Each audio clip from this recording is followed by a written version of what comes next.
Presented by Sarver Paving. A warm welcome to Aero Arena and tonight's varsity boys basketball game between Ashland and visiting Dover. David Wilson reporting along with Aiden Chandler.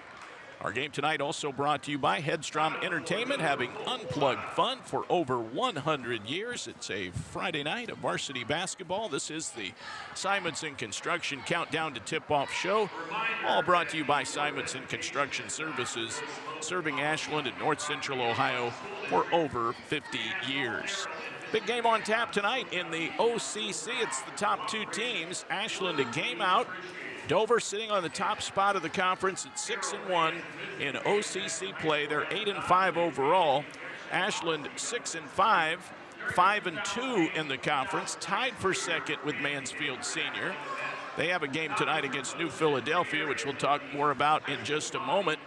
But Aiden Chandler, the Arrows come in hot. They had a sweep last weekend, a Friday, Saturday back-to-back, and they won both games here against West Holmes, which they scored a season-high 77 points, and then they went on the road and got a big non-conference win against Sandusky. Yeah, really nice weekend for Coach Hess and the guys. They defeated Sandusky last Saturday by a score of 74-61. It was another stellar offensive performance from Paxton Edgar and Gabe Baith. Pax had 29 points that night, Gabe Baith with 24, and what a weekend for Gabe Baith last weekend. He had 32 points against West Holmes. That was a career high for the senior guard. And then those 24 points at Sandusky, averaging 28 points last weekend. And that's the kind of Gabe Baith that Coach Hess and the Arrows need, especially in a game like the one they have here tonight. The team was 12 of 26 from three-point land.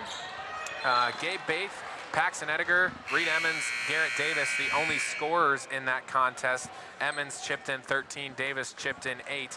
But they combined for 24 of 47 from the field, shooting over 50%. So a stellar night offensively. And something we've talked about all season long when we've done games together here, David, is the free throw shooting. And Ashland's been shooting very well from the free throw line, 80% from the free throw line on the season, 14 of 18 against Sandusky. They were 16 of 19 the night before at home against West Holmes. They were 30 of 37 from the free throw line last weekend. And a game like this, free throws are going to be big. Yeah, we look for it to be a low-scoring affair, Aiden. If it's anything like the game back on the 12th of December when these teams played the last time, that was at Dover. Early in the season, it was just game 3, but Dover escaped that game with a 52-46 win. They do like to slow you down. This is the type of game that could come down to the foul line. Yeah, and we'll talk about more specifically kind of the game plan for both teams in terms of the offensive approach for Dover and what Ashland's going to try and do defensively to switch things up and make them uncomfortable. But we're going to talk about the conference race as well here, and after our Whitcomb and Hess pregame interview with head coach of the men's wrestling team here at Ashland, Tommy Bauer. We'll get to that in a little bit. But Dover lost last Friday to Senior High, and they've got their first ever OCC basketball loss, and all of a sudden things have really narrowed up in the conference. So it's a great night for basketball. Obviously the community knows that we got the jazz band in attendance, which is great. We haven't seen the jazz band here in a while for the boys games, excuse me. A lot of fans on the home side. Dover traveling well. They're having a good year. So it's just a great night for basketball here at Ashland. I'm excited to be on the call for this one. Yep, it's going to be a nice environment here with the crowd already filing in very well. And we're just in the JV game right now. We will take a quick look here at the Arrows record and the standings, as well as tonight's schedule. It's all brought to you by Whitaker Myers, providing solutions for your insurance, benefits, and wealth management needs since 1869, with offices in Ashland and Worcester. Dover in the top spot. They're 6-1. Ashland and Mansfield Senior tied for second at 5-2. Then New Philly, 4-3, as Aiden mentioned. They dealt Dover their only loss in the conference. Lexington is 2-3, Worcester 2-5, West Holmes and Madison bringing up the 7th and 8th spots in the conference. Tonight's games, New Philly is at Mansfield Seniors. That's a key battle. West Holmes is at Madison, Worcester at Lexington, and of course Dover here at Ashland. When we come back after this timeout, Aiden will visit with our game day guest. We'll talk a little high school wrestling with Tommy Bauer. That's when we continue our pregame coverage in just a moment. It's Ashland and Dover coming up on the Ashland Arrows Broadcasting Network. Ashland isn't just where we work. it's our home. From glorious country to Main Street parades, we're proud to be part of what makes this town special. At Bill Harris Dealerships, being a key member of the community is one of our core values. But it's more than that. It's a responsibility. Because without Ashland, without you, we wouldn't be here. So stay golden, Ashland. Bill Harris Dealerships, the name you know and trust. Need a construction team that can do it all? Bo Lacey Construction delivers experience you can trust, done right on time, with free estimates and special financing offered for roofing, siding, gutters, windows, bathrooms, decks, to the highest standards of excellence, quality, and knowledge in the industry. Bring your next project to life with Bo Lacey Construction. The team at Whitcomb & Hess have all of your needs covered. Plan, grow, thrive. Financial advisors and CPAs will help you grow your business and investments. And now it's time for the Whitcomb & Hess pregame show guest. Welcome back to Arrow Arena. We are coming to you live and direct all season long from the Priest Dental broadcast booth. Priest Dental is your hometown dental leader. Proud AHS alum Kevin Priest and his team will handle all of your dental needs. Ashland and Dover coming up in just a little while. We'll have complete coverage for you this evening here on the Arrows Broadcasting Network. Now, time for our Whitcomb & Hess pregame guest interview. Whitcomb & Hess has all of your needs covered. Plan, grow, and thrive. Financial advisors and CPAs will help you grow your business and investments. Aiden is ready with wrestling coach Tommy Bauer. I am joined by head coach of the Ashland High School boys wrestling team, Tommy Bauer. Coach, I've known you for a long time. I've had a lot of conversations with you over the years as my dad and you used to work together, so thanks for joining us this evening. Yeah, definitely known you a long time, Aiden, so it's great to be here with you. Well, Coach, I'm going to start with a little background on you, and we talked earlier today. I know you don't really like this, but I'm going to brag a little bit about you, Tommy. Tommy Bauer, the coach, is someone that a lot of people know, obviously, heading the wrestling team here at Ashland High School. Not a lot of people know, however, outside of the wrestling community about Tommy Bauer, the wrestler. So I'm going to share a few accolades from your time here at HS and in your 4 years after at Ashland University. Tommy, a 2001 graduate here of Ashland High School. You won 2 individual OCC titles as a wrestler, 3 team OCC titles under head coach Gary Weisenstein. You're a 2-time state qualifier with a 6th place finish in 2001, and you won over 125 high school matches in your wrestling career at the high school. Then after that, graduating in 2001, you went to Ashland University to continue your wrestling career, where you had loads of success with over 100 college victories, 4 trips to the national championship, the D2 national championship, and 3 of those times you finished an All-American, 2 times you placed 6th, and 1 time you placed 7th. So obviously an illustrious wrestling career as a player, and now you get to coach. How have your days as a wrestler shaped your coaching philosophy?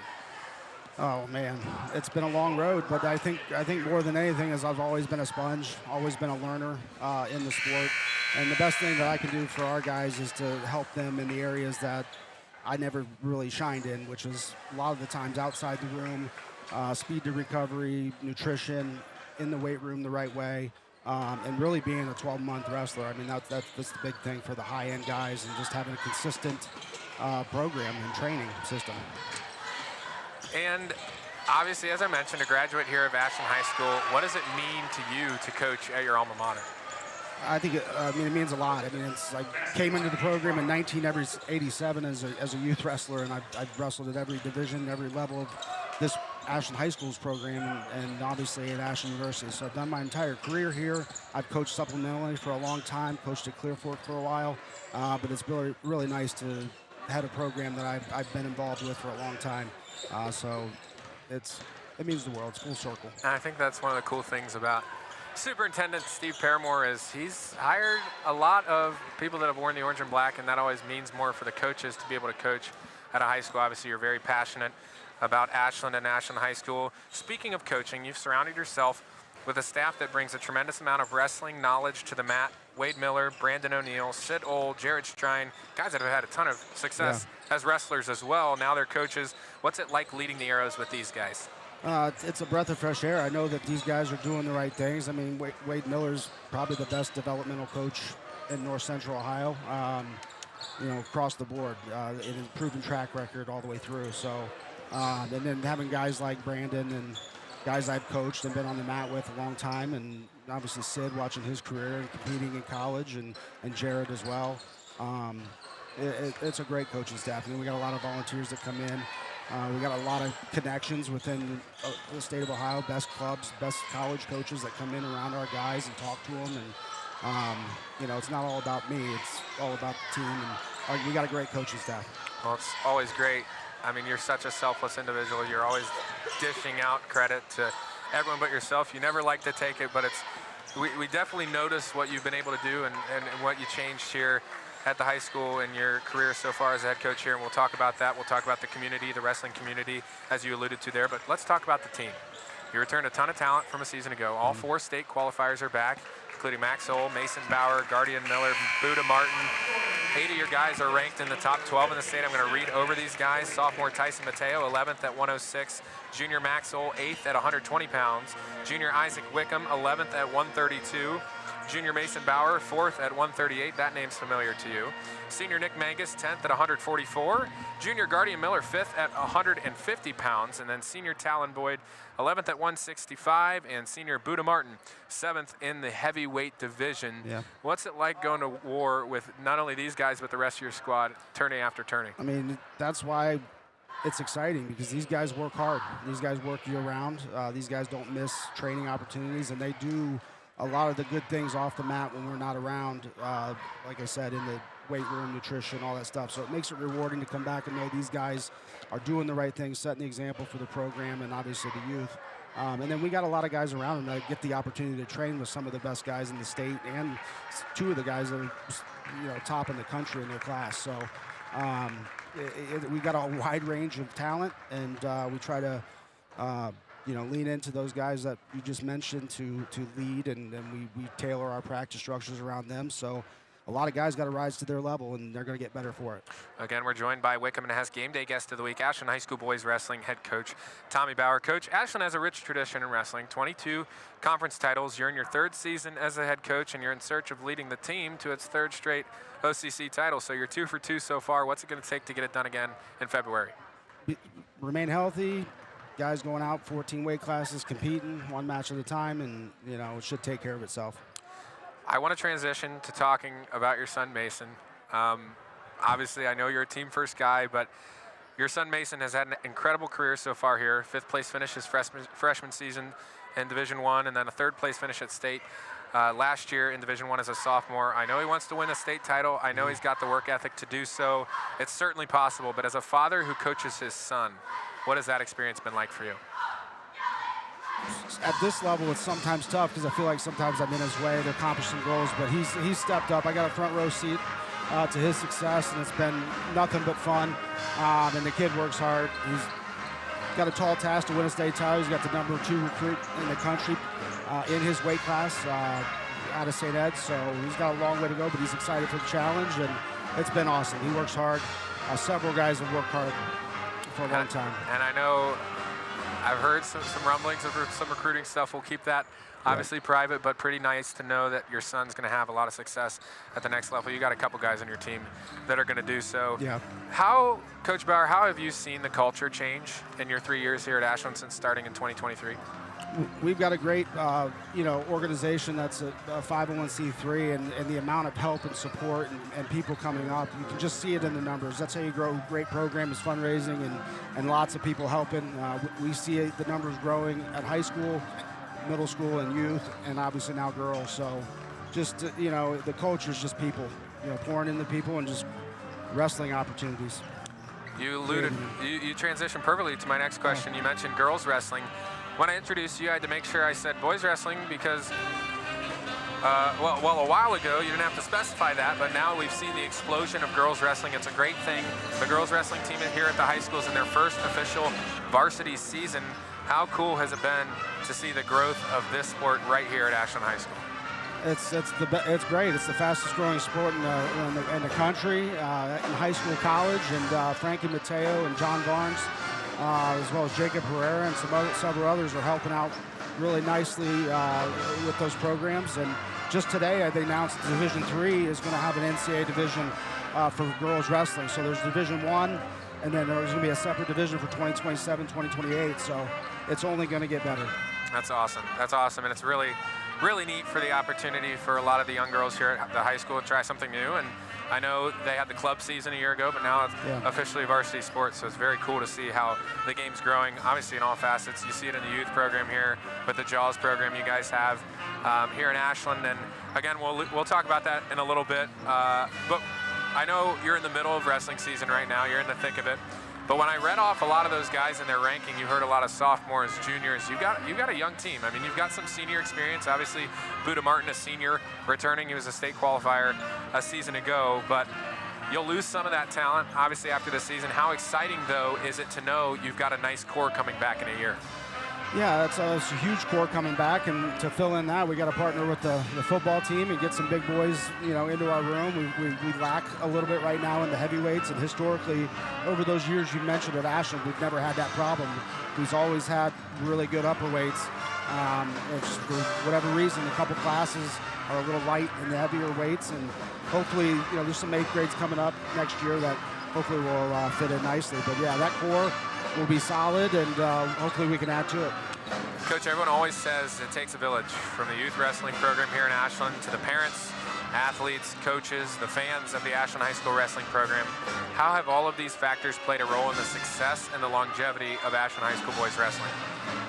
Well, I don't know the exact date, but the JAWS youth program's been consistent since the early 80s. So, I think that feeder system's really what any good program, it doesn't matter the sport, you have to have a feeder system and each level talking the same language. And I think that's what we're trying to create here. Coach, final question for you. Thanks again for joining us. Wickham and Hess Game Day Guest of the Week, Ashland High School Boys Wrestling Head Coach Tommy Bauer. As a head coach of a high school sports team, you have the opportunity to make a huge impact on youth during a big time of their growth, their personal growth. What is your biggest goal in that regard as the head coach here of the boys wrestling team? Just my biggest goal is to make sure every kid has an opportunity to succeed, and that's why we created a varsity B team, so we have to create depth and opportunity. Wrestling is a sport that creates young men for resiliency and be ready for the world to take on, because you're going to fail in life and you're going to lose people, and you got to be able to bounce back. And I think wrestling teaches you that more than anything, because you're going to lose. You're going to lose a lot of matches. You got to be able to bounce back. So just to give as many kids an opportunity to be ready for life. One more bonus question here, Coach. Talk about the weekend Ashland Wrestling has coming up here. We got JV at Willard. We've got the girls, New Philly, I think, the varsity girls, the middle school girls at Orville. We've got the Sarver Paving middle school tournament, 16 teams going on tomorrow here at the field house, Keith Wygant Memorial Field House, and we got a lot of wrestling this weekend. Well, Coach, your varsity guys are back in action next Saturday at Wadsworth for the Grizzly Invitational, and the date circled on everyone's calendar, February 21st, OCC tournament, right here in Arrow Arena. Coach, thanks for joining us. Good luck the rest of the way. Looking forward to seeing you in Columbus. Thanks, Aiden. Always a pleasure being around you, man. That's head coach Tommy Brower. We'll take a break, and we'll be back with more pregame action on the Ashland Arrows Broadcasting Network. Simonson Construction is proud to sponsor Arrows Athletics, the most trusted and efficient construction company in the region. With a long history of doing things the right way from concept to completion, Simonson Construction solves all your construction needs for commercial and public projects. A truly local company providing award-winning comprehensive design-build services since 1974. For more information, scan the QR code or go to simonsonconstruction.com. Come visit the South Street Grill in downtown Ashland, the official watch location every Friday night during the Arrows football season. You can catch all the action in the bar area on the big screens. Elevated casual dining in downtown Ashland, steaks, seafood, hand-patted burgers, vegetarian options, salads, and a huge kids menu. Something for everyone in a completely renovated, historic building. South Street Grill, your home for Arrows football.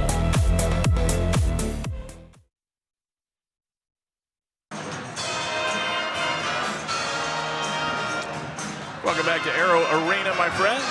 for our Friday night basketball presentation. It's the Arrows against the Dover Crimson Tornadoes tonight here at Ashland High School.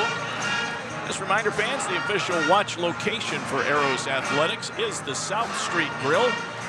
Your home to catch Arrows Athletics if you aren't able to attend in person. If you're out to dinner, South Street will carry Arrows basketball all season long in the lower level bar area. It is loud in here tonight with the Jazz Band in full force. The crowd is filing in. We look for a capacity crowd this evening as the Arrows and Crimson Tornadoes do battle.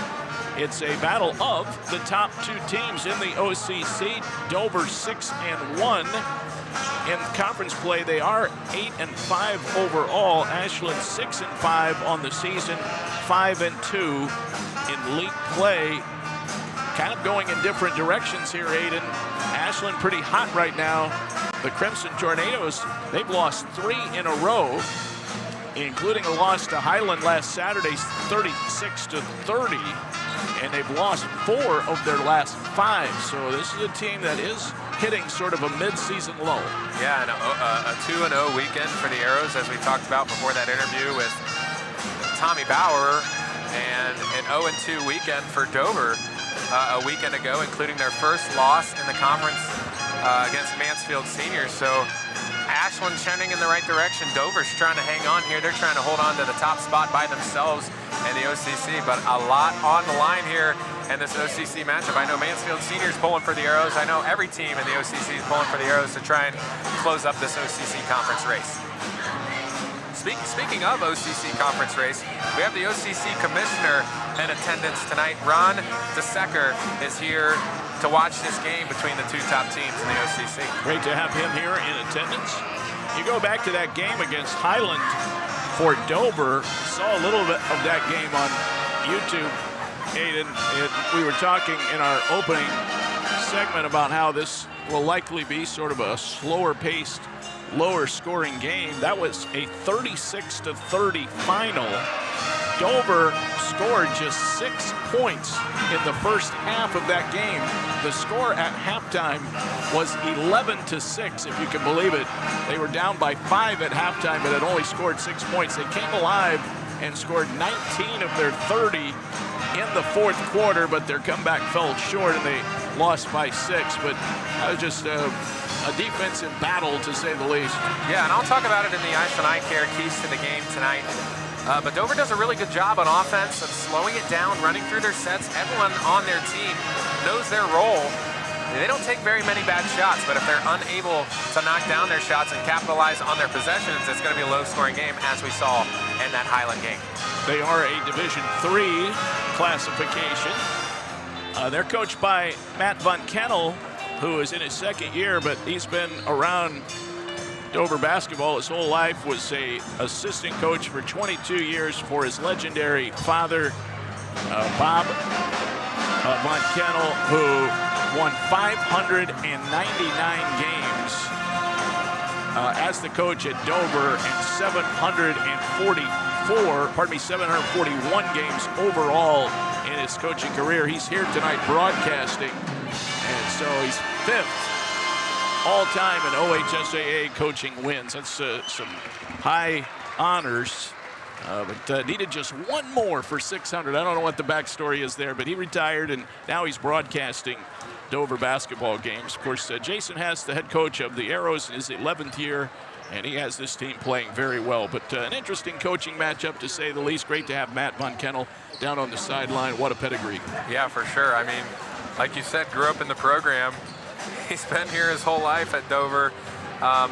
Dover's a really, historically, I mean, a really successful team. They're 6th all-time in the state with 1,540 wins coming into this season. And of course, Bob Von Kennel, who had a long coaching career, 33 years here at Dover. He won a ton of games as a head coach. So breeding success, if you will, passing it off to his son in his second year. Well, we're due for a good one. I mean, Coach Hess, in terms of head coaching experience, takes the cake tonight. But Dover on top of the conference standings, so we'll see how things shake out. As far as players to watch, Robbie Koppel, the senior guard, he is the leading scorer for the Tornadoes. He's averaging about 17 points a game. He was held to just 7 in that loss against Highlands. So Robbie Koppel, he wears number 5 for Dover. He'll be their go-to guy. They also have a double-figure scorer in Dieter Weber and Luke Leggett. Both are in double figures at 12 and 10 respectively. And of course, for the Arrows, Pax Ediger continues to shoot the ball very well. He's averaging 24.5 points a game, 5 rebounds. He's up to 32% from behind the arc now, Aiden. He's at 1,031 points as he continues his climb up on the Ashland all-time scoring list. But Ediger and Baith have become a great 1-2 punch. But again, the Arrows need those 3-pointers to fall. They do. They rely heavily offensively on the 3-pointer, and they're shooting it this season at 34%. Paxton Ediger now 7th in the all-time scoring list here at Ashland High School, 78 points behind Garrett Dembo, who stood at 1,109 after his career was over. So Paxton creeping his way up that all-time scoring list. Gabe Baith, though, as we talked about, had a phenomenal weekend for the Arrows a weekend ago with 32 points against West Holmes, following it up with 24 points against Sandusky. That was 28 points average last weekend for Gabe Baith. That 1-2 punch is hard to stop if they're both on fire, especially if guys like Reed Emmons and Garrett Davis are knocking down the 3-ball. Now, in the last game against Sandusky, those 4 names I just mentioned were the only ounce of offensive production for Coach Hess's squad. So look for a guy like Killian O'Brien, maybe Ty Bates to knock down a bucket or 2 to give the Arrows a chance tonight against Dover. Well, just ahead of our national anthem, let's check that injury report, Aiden. Today's injury report is brought to you by Fickus Furniture. No need for the big box stores. Fickus Furniture has your needs covered. All Arrows healthy this evening. Dover looks pretty healthy as well. We hope it stays the same throughout this contest. The core for the Arrows, though, out there shooting on the floor. Nice to have all 12 on the active roster ready to go. We do want to send out props to the Lady Arrows, who captured a big victory last night at New Philadelphia, playing without Maddie Hoffman. Speaking of the injury report, she's out with that knee injury, but they won a critical game last night, and they are still firmly in control of the OCC. Yeah, big win for the Arrows, a 39-34 win on the road at New Philly. That was the game everyone had circled on their calendar, and unfortunately, the first matchup got delayed. They were supposed to play Wednesday. There was a snow day, so no game that night. Push it on to Thursday. Last night, the Arrows got it done on the road. It was a testy game. New Philly picked up their first foul of the game in the 4th quarter when they were trying to foul the Arrows to send them to the free throw line. So a lot of adversity that the Lady A's faced. Obviously losing someone like Maddie Hoffman, who's been such a crucial part of your offense and your defense. That's a big blow for the Lady Arrows, but a big turnaround victory after losing their first game of the season to Waynedale last Saturday. And we'll have the return game a week from tomorrow when New Philadelphia comes here for a Saturday afternoon game. That's 1 week from tomorrow. We'll have that one right here on the network, but they will turn around and see each other again very soon. So New Philly will have a chance at redemption. Yeah, well, the Arrow community lost a very, very valuable member. Lloyd Wygant passed away. He was a devoted supporter of the Ashland Arrows and a generous benefactor of our school district. Lloyd's legacy forever woven into our community through his heartfelt donation to the Keith Wygant Memorial Field House, given in honor of his late son, Keith Wygant. Lloyd believed strongly in giving back, investing in the future, and strengthening the community he loved. His generosity was rooted in family, and he gave so much to his community. The Arrows extend their condolences to the Wygant family. Absolutely. Let's pause now in our pregame coverage and listen in for our national anthem.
national anthem was presented by Chandler Systems, Inc., locally owned and operated right here in Ashland, Ohio for over 40 years.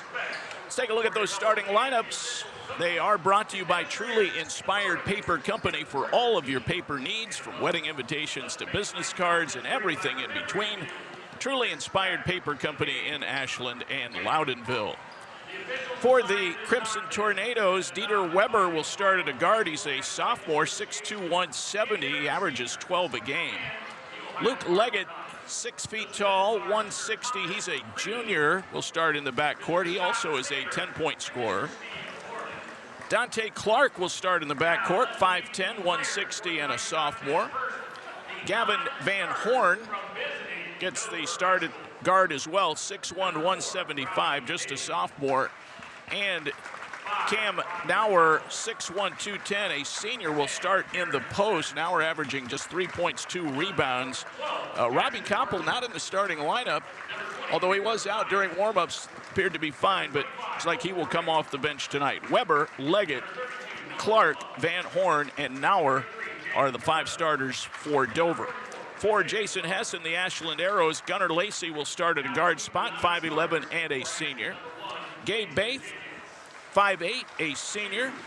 Baith averaging 16 a game and dishing out 4.5 assists per night.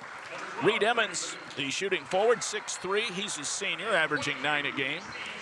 Garrett Davis at a forward spot, 6'1", a junior, 7 points, 5 rebounds a game. And Pax Ediger, 6 feet tall, a senior sharpshooter, averaging 24.5 points a game. Lacey, Baith, Emmons, Davis, and Ediger, the familiar starting 5 for the Ashland Arrows. Those are your starting lineups, brought to you by Truly Inspired Paper Company. Hayden, let's check those keys to the game. What do you got? Today's keys to the game brought to you by your hometown vision leader, Ashland Eye Care. Proud AHS alum Dan Dembo will handle all of your vision needs. First, for the visiting Dover Crimson Tornadoes, who are trying to stay alone at the top of the OCC. Number 1, slowing down the Ashland offense. They like to run through their own offense and force Ashland to run through theirs as well. They're going to try and limit the Arrows' possessions offensively tonight. Number 2, containing number 3, Gabe Baith, and number 24, Pax Ediger. Those two have been on fire offensively, and if Dover wants to keep this a low-scoring affair, they're going to have to slow down those two. And finally, the rebounding effort. It's a fairly similar size matchup for both teams, with the tallest starter for New Philly being 6'2", so they got to out-rebound the Arrows. For Ashland, trying to hand Dover only their 2nd ever OCC loss and jumped into a tie for 1st in the OCC. Starts with discipline on defense to prevent easy baskets. Koppel scored 32 points in the last matchup between these two teams. He got a lot of easy looks to the rim. Offensively, move the ball, make shots, get this into the 60s, because Dover can't score with the Arrows, but they can slow down the Arrow offense. Number 3, value the basketball. You're going to get limited possessions in this game, and each possession is very valuable, where Dover likes to limit possessions, avoid the quick shots or the unforced errors. All right, Aiden, those are the keys to the game. Just ahead of the tip-off, who will make our impartial calls tonight? Tonight's referees brought to you by your hometown barbershop, 419 Barbershop in downtown Ashland. Matt and his team have all your needs covered. Tom Reaney, Scott Sandvik, and Steve Horley. Those gentlemen assigned by the OCC and the OHSAA. We are ready to go. Ashland in their home whites. Dover in their Crimson Road uniforms. Tip goes up, but something was awry, and we're either going to do it again or it's someone's basketball. Looks like it'll be Ashland ball to start the game. Our tip-off, short-circuited though it was brought to you by Linway Restaurant. Quality food and fine service since 1951. Away we go on the Ashland Arrows Broadcasting Network, presented by Sarver Paving. We thank you for your viewership. Hope you enjoy our ball game tonight. Pull-up jumper Davis off the mark, and the rebound yanked down by Dieter Weber, his first board of the game. And here come the Crimson Tornadoes in a scoreless game. Again, in the first matchup between these two teams, Dover won 52-46 the score. That was on December 12th, the Arrows' 3rd game of the year. Remember, shovels it underneath to Van Horn. They play it back out to Clark, great two-way athlete at Dover High School. A nice football season, 2nd team All-Ohio. Clark has the ball on the left. Up top it goes. This is Nauer. Hand off to Van Horn. Patient possession. Top of the key jumper, nailed by Gavin Van Horn. That's a 3, and that's the way tonight's scoring begins as the visitors jump on top 3-0. And that's what Dover's going to do. They're going to run through their offense. They're going to get a good look every single time. The Arrows have to do the same. Dover in the man-to-man. Skip pass over the top. Emmons for 3. Left it short. The rebound grabbed by Luke Leggett. Quick shot there early in the possession. The Arrows, Coach Hess talked to me about that before the game, trying to get all of every single possession they have. Weber, talented player. Leggett, 5'10" junior. Now it's Van Horn. Crossover dribble on Emmons. Edgar guarding Leggett in the corner. 6:21 to go. First quarter just getting warmed up here at Arrow Arena. Bauer playing with the big brace on his left leg. It's Leggett surveying the defense. Lacey on him. Clark. Can't shake Davis. Van Horn back to Clark. He will force the action. He got to the rim, missed the layup, and Edgar is down with the rebound.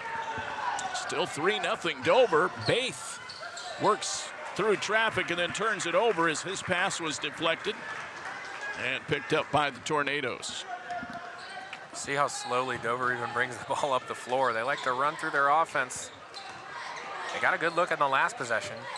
Long 3 ball, perfect by Luke Leggett. 28% from 3, but that one was absolutely perfect. You could tell when it left his fingertips, and it's 6-0 on a pair of 3s. Leggett tendency, he loves to drive, but he will shoot that open 3. He makes the Arrows pay. Emmons will try a long-range 3 ball, nothing but net. Gonna need that 3 ball. We talked about it. Reed Emmons knocks down his second attempt. That's his first 3-pointer made. Arrows 3 balls brought to you by BB&C Car Care. Don't walk, keep your car running smoothly with regular oil changes at BB&C Car Care. 6-3, Emmons pumped in 13 against the Blue Streaks.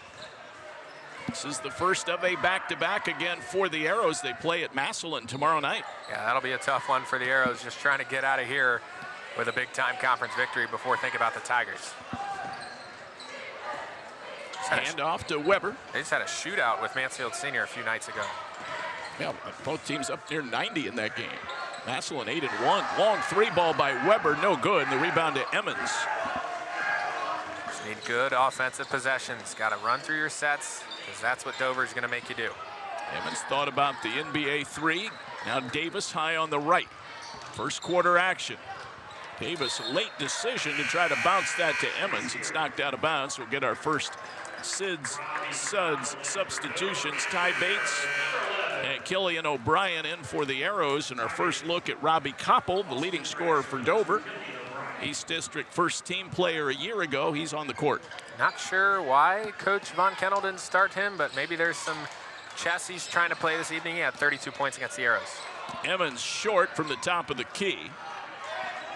Leggett his second rebound. 4 minutes to go first quarter, halfway through the first period.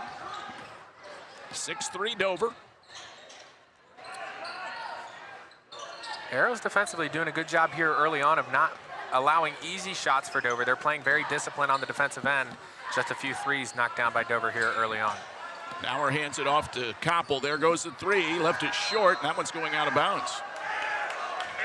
Team rebound for the Arrows, and they'll get it back with 3:46 to go in the first. It's an uncharacteristic shot there by Dover, taking a 3 that early in the possession. I mean, we're halfway through the first quarter. Dover leads 6-3. Edgar trying to get something going offensively, lost it on the way up. Second Arrows turnover, and then a foul in the backcourt. And Edgar with the frustration foul, his first, team's first. Ashland averaging 60 points a game, Dover at 49. So that gives you a little bit of the disparity in terms of pace of play, but Dover likes better. Yeah, the Arrows are going to try and speed up Dover with their press, but once Dover gets across half court, they're going to run through their offense and try and wear you down. Cam Nauer uses up the dribble. Goes right side to Van Horn, who hit a 3 earlier. Koppel guarded by O'Brien, who is off the bench and has played some great minutes for the Arrows. Dieter Weber. Handoff goes to Koppel. Van Horn, the floater. No, and tipped out of bounds. It's going Ashland's way. Leggett was the last to touch it. It's going to be all about that help side defense. Good help side defense by the Arrows, force an off-balance shot. Get lucky there. The rebound goes out of bounds. Team rebound for the Arrows. A chance to tie things up, but man, this is a low-scoring affair.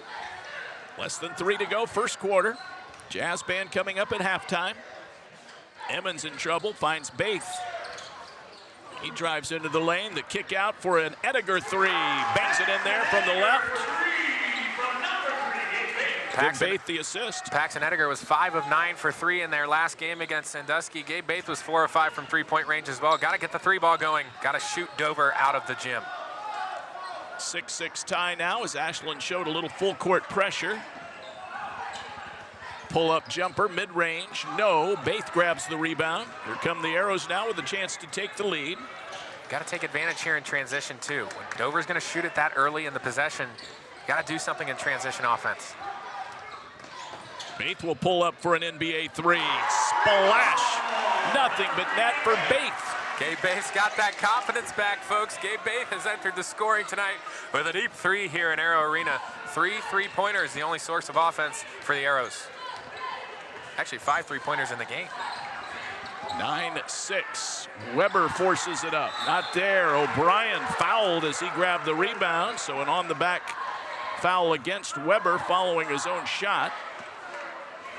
Foul number 1 against Dover. Boy, that Baith three was scraping the iron beams overhead. The official pulled Cam Nauer and Killian aside there as Nauer held Killian after that foul call, but I think he was just trying to prevent O'Brien from going to the ground. Both players were laughing when the official came over to talk to him. I don't think there's an ounce of chippiness between those two. It did go against Nauer, you're right, Aiden. I saw him hold up 2 at first, but it was not against Weber. It was against Cam Nauer, his team's first. Arrows ball leading by 3. Ediger drives, leaves his feet, banks it in, count it. 3-point opportunity for Pax Ediger on a driving layup. Foul goes against Leggett. Ediger now with 5. The lead is up to 5 now at 11-6. This is an and-one opportunity brought to you by the Norma Foundation, rewarding big plays on the court and big ideas off it. Ediger hits from the Connery Manufacturing free throw line. Nice taking a nice job there by Pax to convert the N1. Leggett, nice bounce pass down low. The layup for Cam Nauer, his first 2. That makes it 12-8 and stops a 12-0 Ashland run. Yeah, nice run by the Arrows. Look at this 3-ball. That goes in. It rattled in, came all the way out, and then dropped back through the cylinder. That should be a 4-pointer. 9 for Ediger. Now a turnover against Dover. That's their first one. 15-8. A deep 3 by Pax, and he's up to 9 early points. We have less than a minute to go now in the first. Coach Hess was telling me before the game, if the Arrows can get to 60 points, he's very confident about his team's chances tonight. They're on pace with 15 here in the first quarter. Gabe Baith, guarded by Clark. Ediger hurries into the lane, scoops it up and in. He used the glass for a Coldwell Banker Ward Real Estate Bank shot. They have all of your real estate needs covered right here in Ashland, Ohio.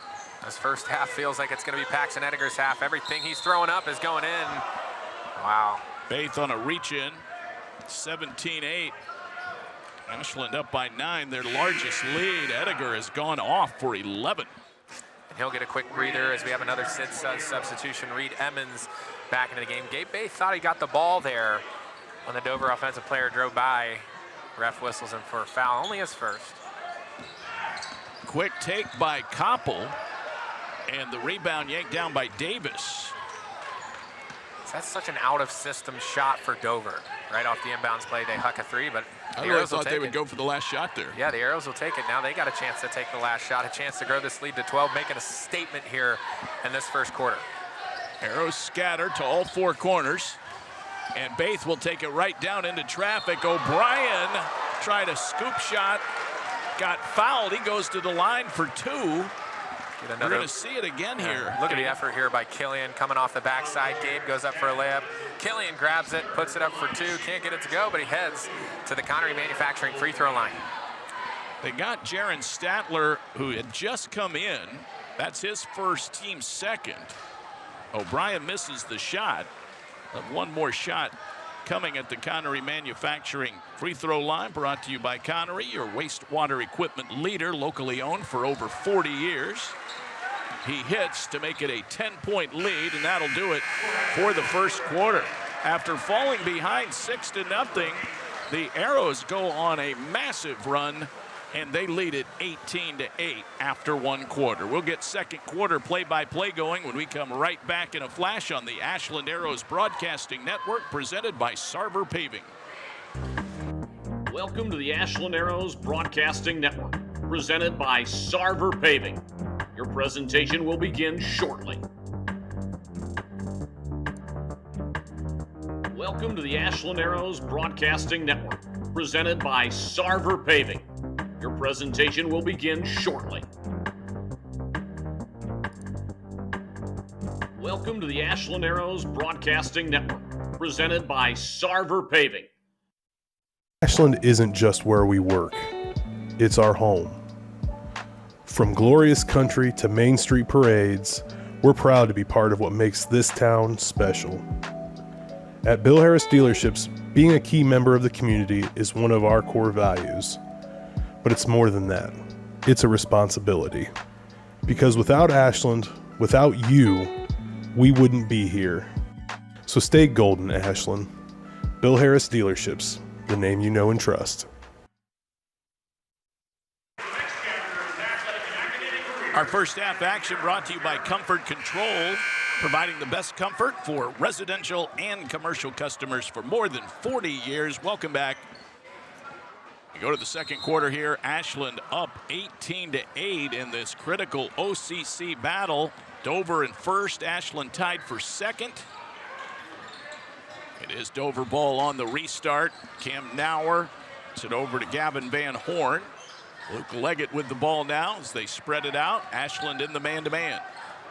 That first quarter was really about the Arrows just knocking down shots, taking advantage of their possessions. Only 3 missed shots in that first quarter for Ashland. Koppel, jump pass. Now we're down low. Could not get the bunny to fall, but there is Weber, and he puts it back up and in. His second rebound and his first 2 points. Garrett Davis has got to put a body there on Weber and box out to avoid the second chance opportunities. That's the way that Dover's going to try and crawl back into this contest. Offensive foul on an illegal screen. I think they got Gunnar Lacey on that one. That'll be a turnover. The Arrows' third. That last play, that's Weber's game. He shoots a team-high 53.5% from the floor, and you can tell why. A lot of those are crashing the glass and getting those putbacks. Just a sophomore. Also dangerous, shooting over 40% from three-point land. Here's Koppel. He's not gotten in the scoring column yet. He had an off night against Highland with just 7, well below his average. It's crazy, though, because he had 32 in the last matchup against the Arrows.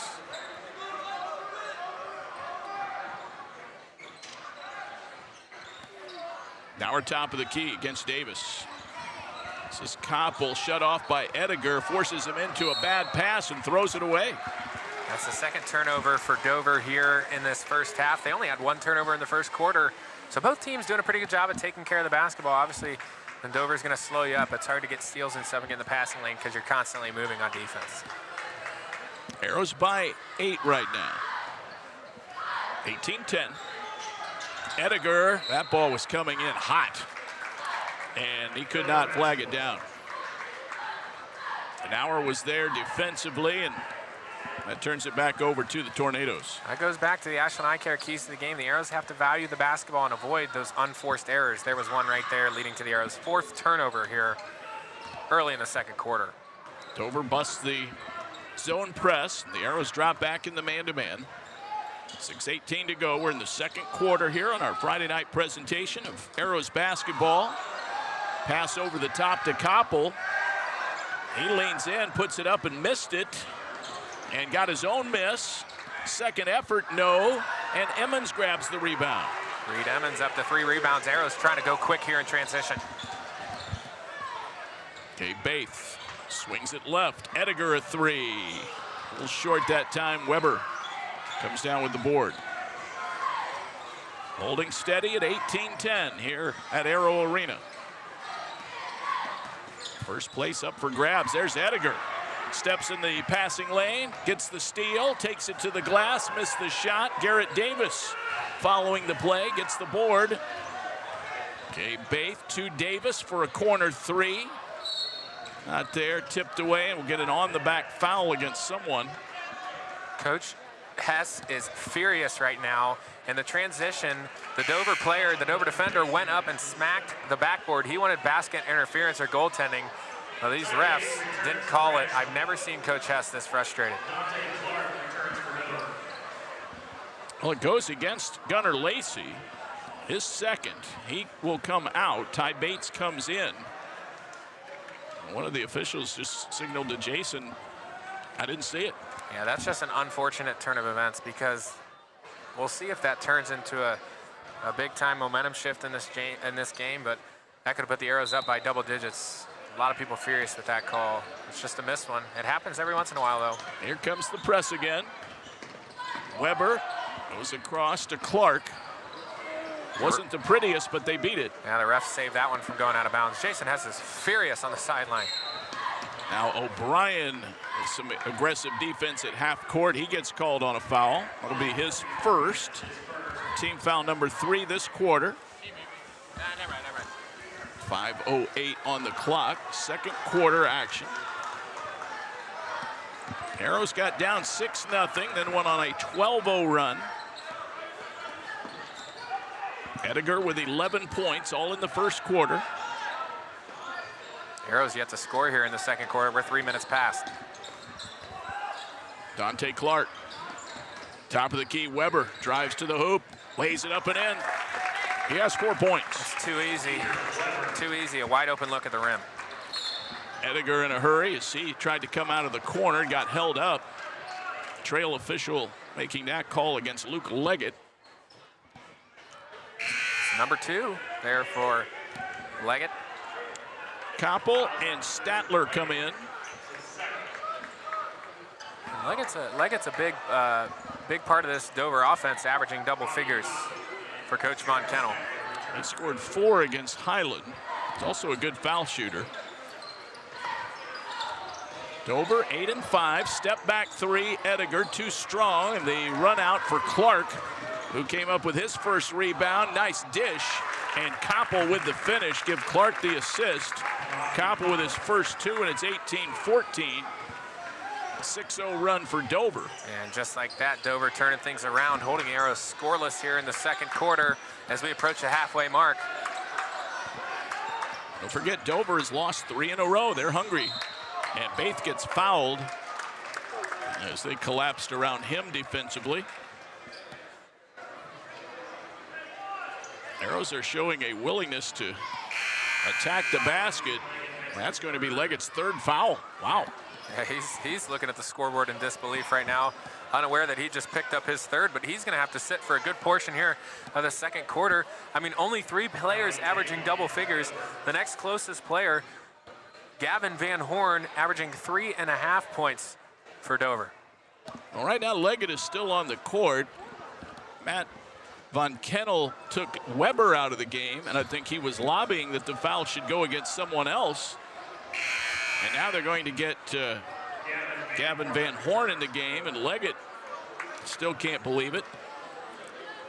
They're going to scurry to get him out of the game to avoid his 4th, but Coach Von Kennel is furious with the officials. Both coaches not too happy with stripes tonight. They got a foul on the inbound, and it's going to be an offensive foul against Killian O'Brien. That's his 2nd foul. Turnover Arrows. That's bad. That's a costly foul. I didn't see it, but you can't avoid fouls there on the inbounds play, especially when you're on offense. Costly turnover, Arrows 5th. There's Robbie Koppel. Crossover dribble. Arrows switch it. He shoots anyway, short, but got his own miss. His 2nd rebound. O'Brien still on the Dover leading scorer. He whips a pass into the left corner. Long three, hits the top of the basket support, and that'll go over to the Arrows. Team rebound. That's their third team rebound of the night. That 8 rebounds after that first quarter. Out-rebounded Dover in the first quarter 8-3. Arrows up 18-14 on the Simonson Construction Services scoreboard. Still searching for that first bucket here in the second quarter. Maybe it's right now. Ediger, no from three-point range. Loose ball underneath to Davis. Baith to Davis on the right, uses up the dribble, and now Emmons. The Arrows look like they're trying to hurry things up. They can slow down. Dover wants to do that, but run through your offense, get a good look. Ediger attacks the rim. Jump stop on the right, missed the short-range jumper. Rebound pulled down by Koppel.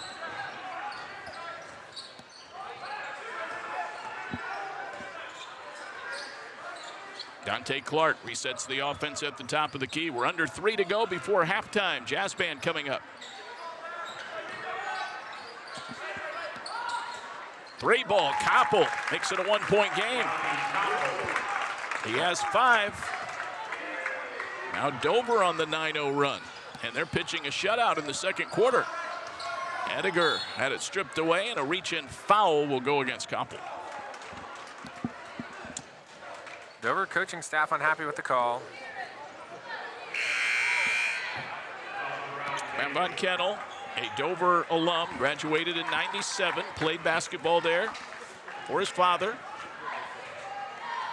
Bob, the Hall of Famer, broadcasting tonight on Dover Radio.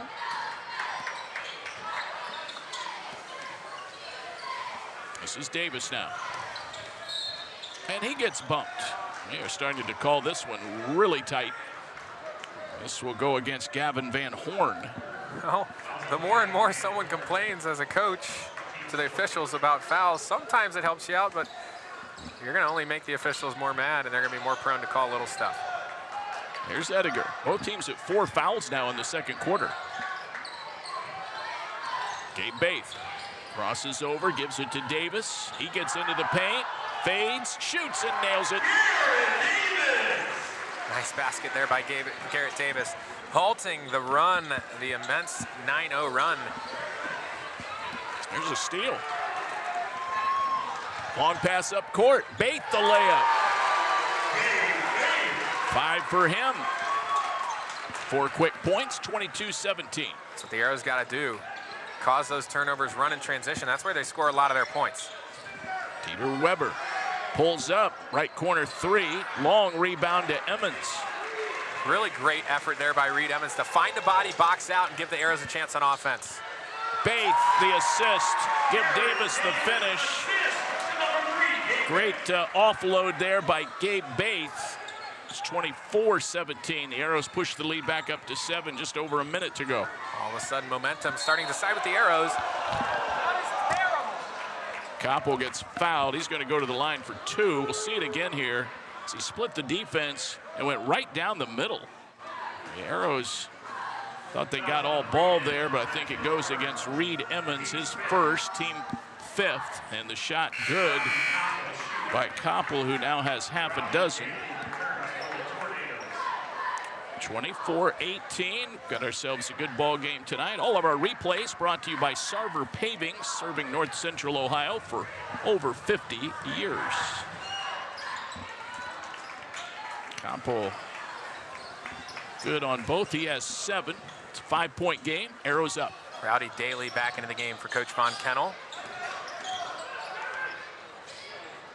Daly saw some action in the JV game, which was won by Dover 57-42. Bad pass, saved inbounds. It goes to Emmons. Great hustle play by Davis. He gets the feed from Ediger. Missed it short. And the rebound to Rowdy. And he's fouled in the backcourt. That's a very careless foul so far from the basket. It goes against Ty Bates. On the NBA, that would be a free throw and the ball back with a new transition take foul rule. Things getting a little out of control here. A lot of fouls. That's 10 now here in the second quarter for the two teams combined. in a game like this, with all that's on the line, you'd like to see the officials let the players play it out, but Rowdy's just a freshman. That was only his second free throw attempt. He's 0 for 2 on the year. He'll crank the second one up there and nail it. And he's got a varsity point. And it's 24-20. big offensive possession here for the Arrows. 36 seconds left and counting. Get a good shot. Try and extend this lead going into the break. Faith takes care of the ball, but now throws it through traffic, and it's taken away by Dante Clark, and then a quick foul. There wasn't a lot of contact there as he'd started up court. The whistle stopped the fast break. So they got Bates on his second foul, 2 quick fouls on Ty Bates, and that's going to send Dante Clark, the sophomore guard, just a 42% foul shooter. We have had a plethora of foul calls this second quarter. Clark misses. Not that anyone cares what I think, David, but it's very frustrating as an Arrow fan with all these little touch fouls. Like it's just, I mean, Ty Bates barely put a hand on him there, and they sent him to the free throw line. Clark 1 out of 2. That's his first point. It's 24-21. We have 20 seconds left. I care what you think. Just Thanks, so David. Go on record with that. I know the Ashland people listening probably care what I think too. It's ridiculous. Here's 14 and 13 and 12 for Ediger, who's just bouncing the ball in front court between the circles. Makes his move, spins, throws it up, got it. How's that not a foul? Ediger knocks down the shot, long shot from three-quarter court, hits the rim. Ediger finishes with 13 points and makes it 26-21 Arrows as we go to halftime here at Arrow Arena. Ediger 13 to move his career total up to 1044 and rising. The Arrows lead 26-21 here at halftime. They sort of turned on the offense late in the second quarter as they scored 8 in the quarter, but all that came in the final 2 minutes. All right, it's jazz band time here at Ashland High School. It's brought to you by Bill Harris Dealerships with locations in Ashland and Loudonville. From Chevrolet to Ford to Dodge to Jeep and quality pre-owned vehicles, Bill Harris Dealerships is your one-stop shop. 5-point lead for the Arrows at halftime, 26-21. Now the Ashland Jazz Band. Ashland isn't just where we work, it's our home. From glorious country to Main Street parades, we're proud to be part of what makes this town special. At Bill Harris Dealerships, being a key member of the community is one of our core values. But it's more than that. It's a responsibility. Because without Ashland, without you, we wouldn't be here. So stay golden, Ashland. Bill Harris Dealerships, the name you know and trust. Need a construction team that can do it all? Bo Lacey Construction delivers experience you can trust. Done right on time, with free estimates and special financing offered for roofing, siding, gutters, windows, bathrooms, decks, to the highest standards of excellence, quality, and knowledge in the industry. Bring your next project to life with Bo Lacey Construction. Come visit the South Street Grill in downtown Ashland, the official watch location every Friday night during the Arrows football season. You can catch all the action in the bar area on the big screens. Elevated casual dining in downtown Ashland, steaks, seafood, hand-patted burgers, vegetarian options, salads, and a huge kids menu. Something for everyone in a completely renovated, historic building. South Street Grill, your home for Arrows football. Ashland isn't just where we work, it's our home. From glorious country to Main Street parades, we're proud to be part of what makes this town special. At Bill Harris Dealerships, being a key member of the community is one of our core values. But it's more than that. It's a responsibility. Because without Ashland, without you, we wouldn't be here. So stay golden, Ashland. Bill Harris Dealerships, the name you know and trust.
Now, once again, we want to welcome you back to Arrow Arena and our continuing coverage of Ashland Arrows basketball. Bill Harris Dealerships bringing you the jazz band on point as always, adding so much excitement here to Arrow Arena when they are performing.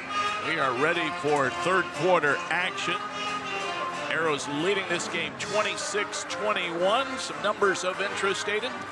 Yeah, Arrows out rebounding Dover there after one half of play. 12 rebounds for the Arrows unofficially and 10 for Dover. 5 turnovers for Ashland. They've all been very costly though. 4 turnovers for Dover, leading the way scoring in tonight's contest. Pax Ediger 13 points. Rounding out scoring for the Arrows, Gabe Baith with 5, Reed Evans with 3, Garrett Davis has 4, Killian O'Brien has 1 via the free throw. And then for Dover, Robbie Koppel, their leading scorer, leads the way with 7 points. Dieter Weber with 4 points, Luke Leggett 3 points, Gavin Van Horn has 3, Cam Nauer has 2, and Rowdy Daly rounds out the scoring with 1 point via the free throw. So here in the second half, David, the Arrows have to continue to weather the storm, obviously. Adversity with the officials, the runs that they've gone on and Dover's gone on. They just got to maintain their composure here in the second half and take control of the pace of the game. Ty Bates, Killian O'Brien, and Gunnar Lacey all with 2 fouls. So that's something to keep in mind as it goes along here. We're underway in the third quarter, brought to you by Comfort Control. It is Arrows ball. And it's Pax Ediger. Cuts, got a feed from Baith, and lays it in. Give Baith his 3rd assist. And Ediger up to 15. So simple, a little give and go on offense there, but it works a majority of the time. A nice find there by Gabe Baith to give it right back to Pax Ediger for an easy 2 to start the third quarter. 7-point lead for the Arrows. They crouch in the man-to-man now.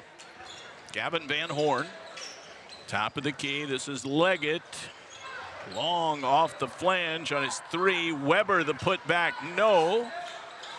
Another offensive rebound. That was Koppel, and now a block shot by Emmons. Ediger comes up with the ball, and Baith the pull-up 3. Perfect. You always talk in football, you talk about the last bit of the first half, the first bit of the second half. Same goes true here in basketball. The last couple of minutes in the first half and the first couple of minutes of the second half. Ashland off to a good start here, going on a 7-0 run to start. Boy, that was an absolute dime dropped by Koppel. And Nauer lays it up and in. That's his 4th point. And the Arrows advance the ball quickly, but a push-off or an offensive foul going to go against Ediger, and that'll be a turnover. It's going to wipe that bucket off. Kind of lowered the shoulder there. Made that call a little easier for the official. It's a turnover, and it's 31-23. Under the microscope tonight here in Arrow Arena. This is Weber across the timeline, sets it up. Now it's Koppel at the top of the key. He's a good passer. Spin move Weber. Leaves his feet, finds Leggett at 3-point range. And Weber is going to be fouled by Davis, who kind of got caught in a defensive mismatch. 6:17 to go. Just got to be careful, does Paxton Ediger with 2 fouls here. A lot of time left to go. 6:14 and counting. Koppel reset the offense. They spread it out. Tornadoes averaging 49 points a game. Arrows have done a good job defensively. They're up 31-23. This is Gavin Van Horn with it. Stood off the dribble. Koppel got away from Baith. Leggett slipped coming out of the corner, lost the ball. Gunnar Lacey comes up with the steal. Turnover Dover. Baith. Lacey wasn't ready for the pass, and a foul as the ball went loose. It'll be a turnover against the Arrows. Lacey picks up his 3rd foul. Just a costly pass and an errant pass there by Gabe Baith. Lacey not even looking, not really anticipating the ball on the offensive end hardly ever. For Ashland, just a costly pass, a costly turnover coming at a really bad time when he had a chance to extend things back into double figures. See if Dover can take advantage. And the top team in the conference, 6-1 in league play. Ashland at 5-2. Bad pass is deflected away by Lacey, and a foul is going to be called against Koppel. That catches the ire of Matt Von Kennel. His star gets a foul. That's his first. Team foul number 1. Sid Sudd's substitution. Ty Bates back into the game, replacing Lacey, who gave the Arrows a solid 2.5 minutes to start the half. Neither team took a timeout in the first half, so each have all 5 remaining.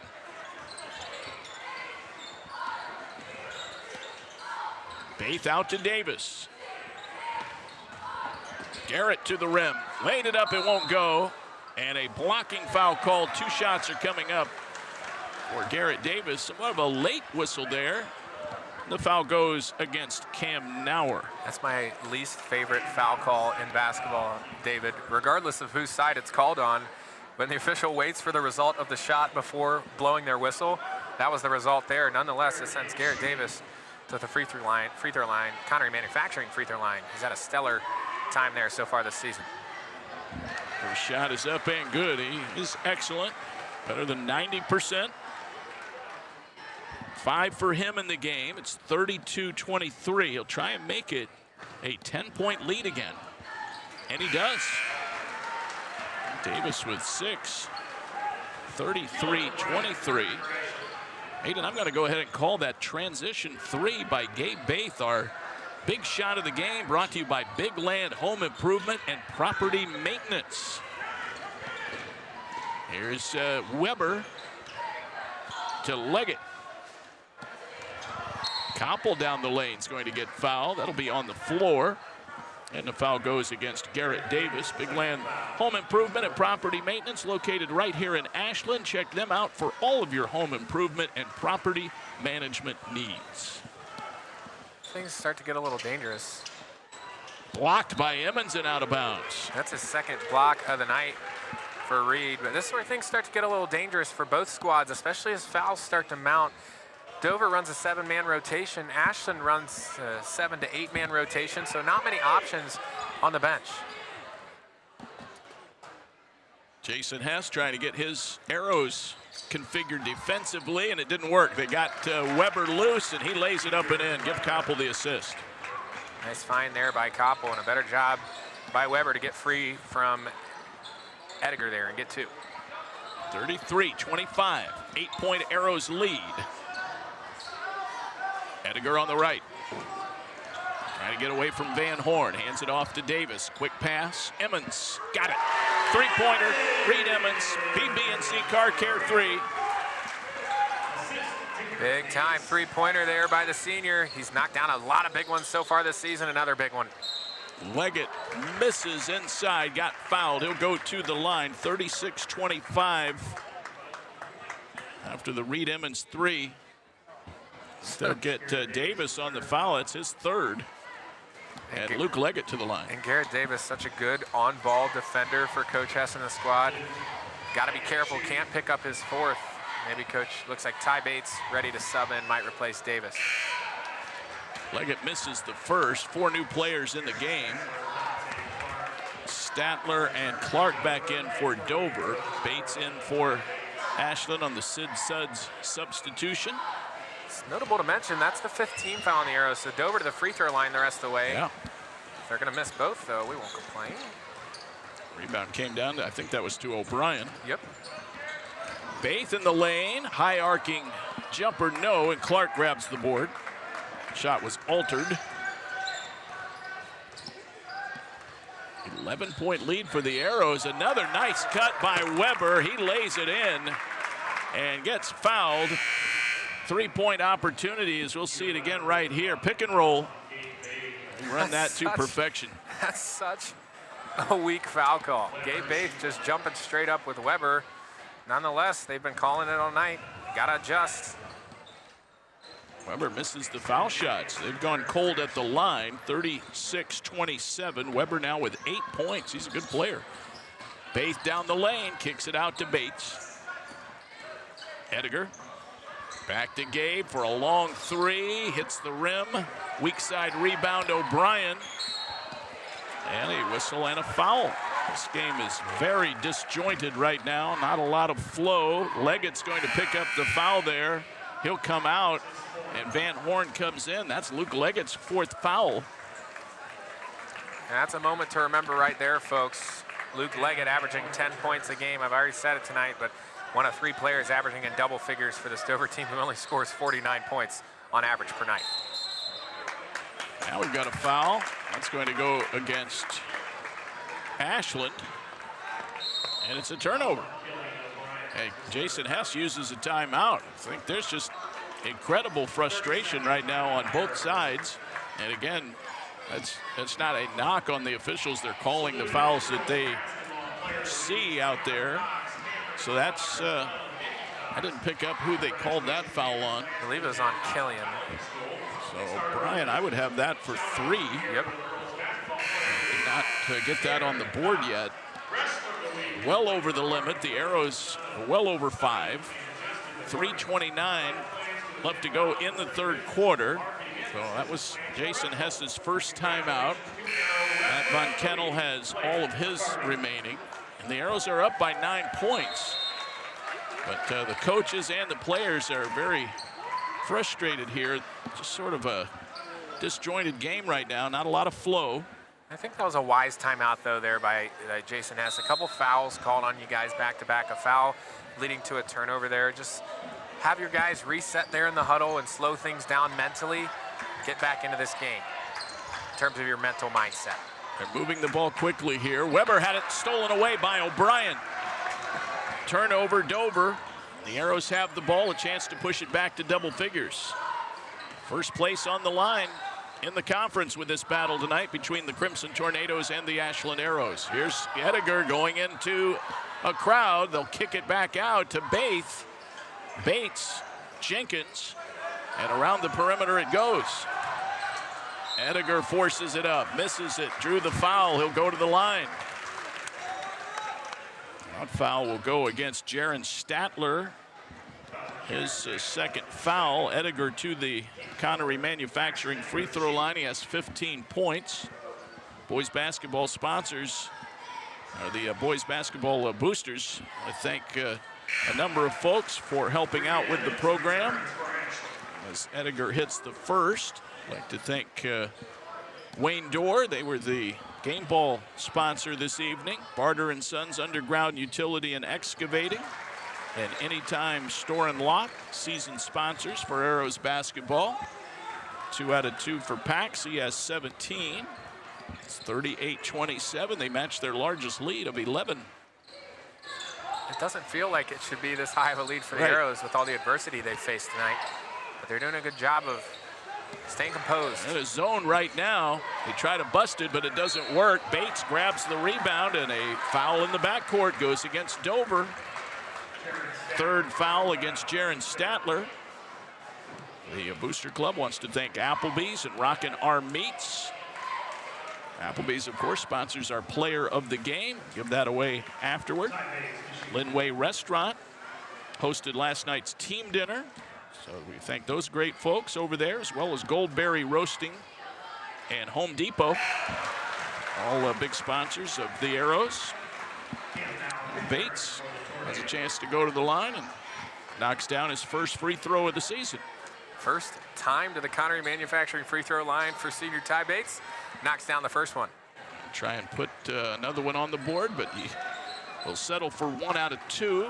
It's 39-27, 12-point lead. And the Arrows back in that 2-3 zone. Koppel off balance 3, and he rattles it in from the right.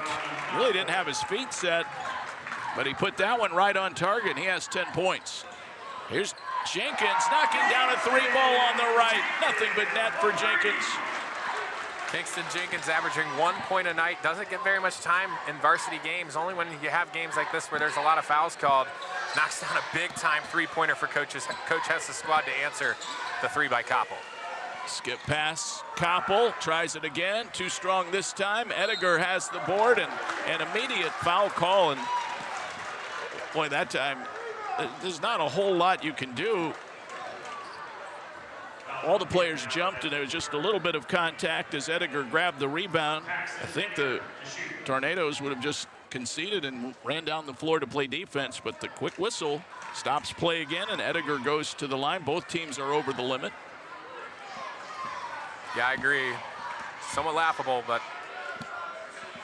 at least you can see that both teams are in the bonus. You know, I mean, yeah, they're coming in waves. The fouls from Ashland are coming in waves. The fouls from Dover are coming in waves, but I guess it's been called pretty fair. They're just calling a lot of fouls. 44-30 now. It's a 14-point Ashland lead. They've slowly built this lead up here in the latter half of the third quarter. That went off the mark, and Emmons has the rebound. That was Weber on the shot. See, that's not a foul call, but some of the other ones are. Nice job by Reed Emmons, though, to go up and get the ball, chin it, give the Arrows a chance to extend this lead. 1:20 to go, third quarter. Arrows looking favorable right now on their home floor with a 14-point lead over the conference leader. There's Ediger high on the left. Arrows trying to be patient here. Dover still in the man-to-man. Arrows have gone to a zone. Pax to the rim, lays it in with the right hand. 21 points. Got a scoring update. Worcester leads Lexington 19-17 at halftime. New Philly leads Mansfield Senior after one quarter play 18-14. Couple misfires, and Emmons chases down another board. So New Philly playing at Mansfield. They were tied with the Arrows for second going into play tonight. 30 ticks left in the third quarter.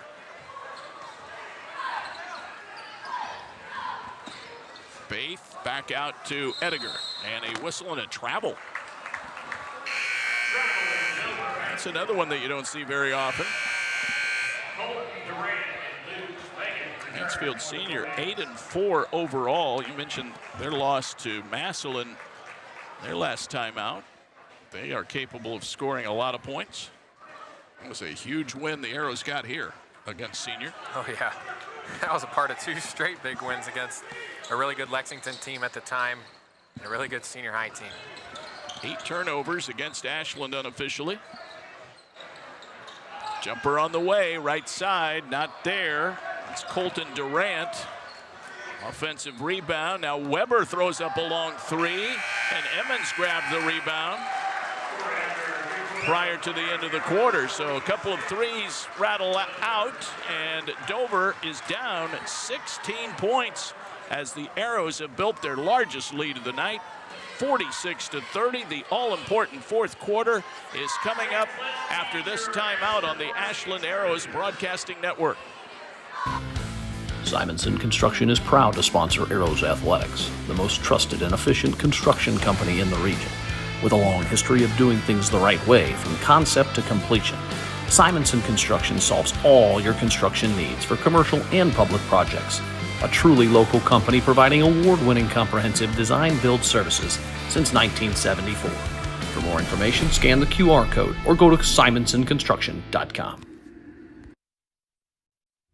Come visit the South Street Grill in downtown Ashland, the official watch location every Friday night during the Arrows football season. You can catch all the action in the bar area on the big screens. Elevated casual dining in downtown Ashland, steaks, seafood, hand-patted burgers, vegetarian options, salads, and a huge kids menu. Something for everyone in a completely renovated, historic building. South Street Grill, your home for Arrows football.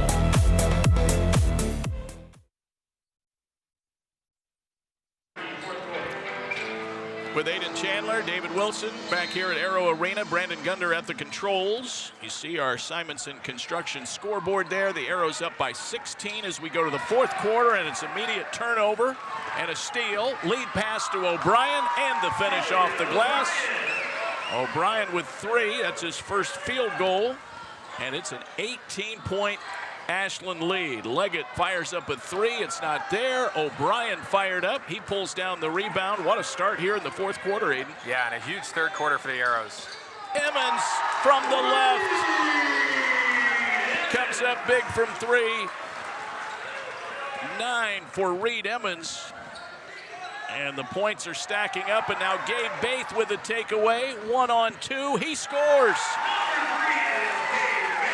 10 for Gabe Baith. Coach Hess said 60 points is the magic number. The Arrows approaching that. What a way to start the fourth quarter. Energy high here in Arrow Arena. A 23-point lead in a big-time conference matchup. 6:58 and counting. What a blitz here in the fourth quarter already. They'll pass it over the top of the zone. The Arrows up by 23 now. Leggett catch and shoot. Misses, and the rebound tipped out to Van Horn. Offensive rebound. Underneath, Koppel the finish. So they get the payoff on the offensive board. Koppel has 12. And it's 53-32. What a start to the fourth quarter. Maybe the turning point of the game. There's a reach-in foul against Koppel. So that's the first team foul against Dover, but probably not the last. Yeah, I tell you what, the only way that Dover is going to be able to claw back into this game is they're going to have to speed things up, because they don't get enough possessions on offense to erase a 23-point lead that we just saw a moment ago. Dover's going to have to speed things up on offense, get quicker looks on the offensive end, and they're going to have to make Ashland speed things up on offense. But that's exactly what Coach Hess wants to happen, is this game speed up. Gabe Baith throws it out to Davis, and a steal by Clark. He'll take it to the other end and lay it up and good. Well, Clark, the steal and the bucket. He has 3 points. 53-34. And a whistle and a turnover. Baith lost it out of bounds thanks to the Koppel defense. The Arrows came out on a 7-0 run to start the fourth quarter. We'll call that the turning point of the game. Built by Bo Lacey Construction. Experience you can trust. Done right on time. Well, if we go back to the third quarter, I believe it was, I think I have a 14-0 run. Yeah. Game was 39-30, and the Arrows got the 53-30. Jumper on the way, not there for Statler, and the rebound to O'Brien, who's starting to clean up on the glass. Ediger will play it back out to Davis. The Arrows can take some time here. Ediger back it out, and now Emmons. And Coach Hess definitely satisfied with taking the air out of the basketball here on offense. Coach Von Kennel, on the other hand, wants the Arrows to speed things up. Emmons going up for the shot. He'll go to the line instead as he gets hacked. It's going to go against Dieter Weber. Believe it or not, it's his first foul. Wow. But you're right, Aiden, going all the way back to the third quarter, and that run that you talked about started with that 3 by Kingston Jenkins.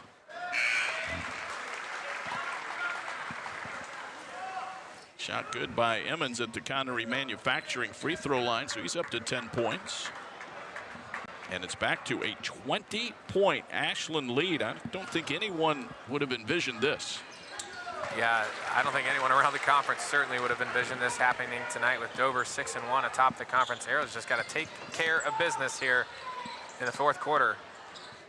Dover starting to get a little jumpy here, and they're chucking up threes. The rebound comes down to Ediger. He has 21 points. A 55-34, 21-point lead. And Baith hounded in the front court by Van Horn. And now the Arrows throw it away. Emmons sort of lost it off the tips of his fingers. That's 10 turnovers. So Dover trying to play a little tighter defense, but also they're kind of out of their element right now, having to chuck up a lot of threes. This is more of a deliberate attack, and now they turn it over. Kind of a similar play. Are they saying that was tipped out? That would be a horrible. We're going to look here on the Cyber Paving replay board. That just went off the hands of Dover. Yeah, I don't think Ediger tipped that ball, but they say it's Dover ball. That is really bad, but you know what? At least it's a 21-point Arrow cushion. Arrows going to that zone, that has made a big difference, I think, Aiden. Absolutely. We're going to definitely talk to Coach Hess about that after the game. Matt Von Kennel uses a timeout. So that's a 30. His first timeout, 4 remaining for each team, but this has become somewhat of a runaway. 55-34. Arrows in control here, trying to win their 3rd straight. They're 4-1 here on their home floor. They played some great basketball here at home. Yeah, well, I mean, too, we got to talk about that third quarter and how the Arrows just totally shifted the momentum, 26 to 21 at halftime. They won that quarter 20-9. No, Dover started that quarter on a little bit of a run, started to narrow that lead, but Ashland able to weather the storm, winning the quarter 20-9. That was a huge third quarter performance by the Arrows. Dante Clark tries to throw it inside. It's stolen away by Baith. Emmons, and then gets fouled by Weber.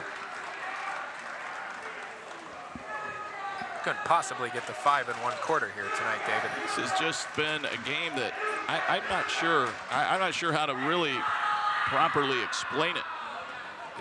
It's just been called very tightly. Yeah, I think I said earlier the officials are watching this one under a microscope. Emmons goes to Davis. Killian O'Brien comes to the ball. They're going to run the motion offense here and be very patient. They'll get it to Baith. And he hands it back to Ediger, but Baith was pushed. And now Weber, who we were sort of talking about a minute ago, picking up his first foul. Oh, they called it on Nauer? Okay. So that's his third. Weber now with 2, but we're getting ready. I thought the foul was on him, which would have been 3 quick ones. But Nauer, they say, has 4. I've literally lost track of some of these guys and how many fouls that have been called. Not used to looking down at our score sheet here so much, David. I'll get it underneath. Ediger had to leap for the pass, forces it up, got fouled, shot rolls off the front of the rim. And that foul will go against Nauer, and I guess that's it. So Kim Nauer fouls out with 4 points. He's done with 3:43 to go. Man, wouldn't that have been awesome if Pax could have got that one to go. A great crowd here. They would have erupted. It would have been a nice moment for the senior, who's continuing to send his way up the all-time Ashland High School scoring list with 22 points tonight, chasing down Garrett Dembo. He needed 78 points to pass Dembo to gain sole possession of 6th on the all-time scoring list. He makes good on both shots. He's up to 23 now. And Ediger with a near steal. Goes out of bounds off his hands as he broke up that pass. So the Arrows on the road tomorrow against Massillon. We'll be back here on Tuesday night for action against Mansfield-Madison. Yeah, we're officially in the second half of conference play with this one tonight. Yeah, and second half of the season as well. Yeah. This is game number 12 for the Arrows. It'll be 4 straight conference games for the Arrows: Madison, Worcester, Mansfield, and New Philly. So a crucial stretch of the season. The Arrows got pounded at New Philly, but David, you and I will come back together. I'll come back from school for that New Philly game. That'll be a big-time conference game. That'll be one the Arrows will want some redemption. Clark got knocked over, and 3 shots are coming up. They'll get Garrett Davis on the foul. I believe that's his 4th foul. Yep. Garrett Davis picks up his 4th. Only the team's 2nd here in the 4th quarter. See our Sarver paving replay. Our 4th quarter is brought to you by Comfort Control. Comfort Control was probably busy today. It's been frigid in the Ashland area. First of 3 up and good for Luke Leggett. He's had trouble getting into the flow of this game. He had foul trouble early. And I've said it a few times, such an important part of the offense here at Dover, and he's only got 4 tonight. The Bears have done a good job of containing the shooter. He had a 3 early on, too, in this game. It looked like he might have come out with some tenacity in this big-time conference matchup, but the Arrows did a nice job defensively. That's in part to that zone they switched to force Dover to shoot that uncomfortable 3-ball that they don't rely on too much. They rely more on the cuts and the passes down low, the wide-open layups. And nails all 3. So it's 57-37. Leggett out, Statler in. Dover with a game against Worcester coming up on Tuesday. Coach Von Kennel calling for pressure in the backcourt. Ediger, chest pass goes to Davis. Now Bates. And he will fire it down low to O'Brien. Threw a fastball there, That David. was incredible. O'Brien was able to handle that one. Foul is going to go against Statler. I have that for 4 on him. Jeez. So that's team foul number 5 against Dover at the 3:02 mark. Double bonus time for Ashland. If you're Coach Hess, you're pretty comfortable about where you are now, headed to the Connery Manufacturing free throw line the rest of the way with fouls. The Arrows have been excellent from the free throw line this season. 80% coming into this game. Yeah. I'd have to say, Aiden. And I mean, I've got to believe that's going to be among the top marks in all of the state of Ohio. Yeah. In terms of team free throw shooting. Yeah. I mean, they were 30 for 37 last weekend. Davis is one of the best. He knocks down both, has 8 points. So now we're looking at 59-37. The Arrows stay in that zone as we're under 3 to go here. Ashland with their largest lead of 22 points. And this is going to pull them into a first-place tie with the Tornadoes. Koppel with a line drive 3, knocks it down from the left corner, 15 for him. Chaos in the backcourt, and a foul is going to be called. They got 11, Dante Clark, and a timeout being taken here by, I believe, Jason Hess.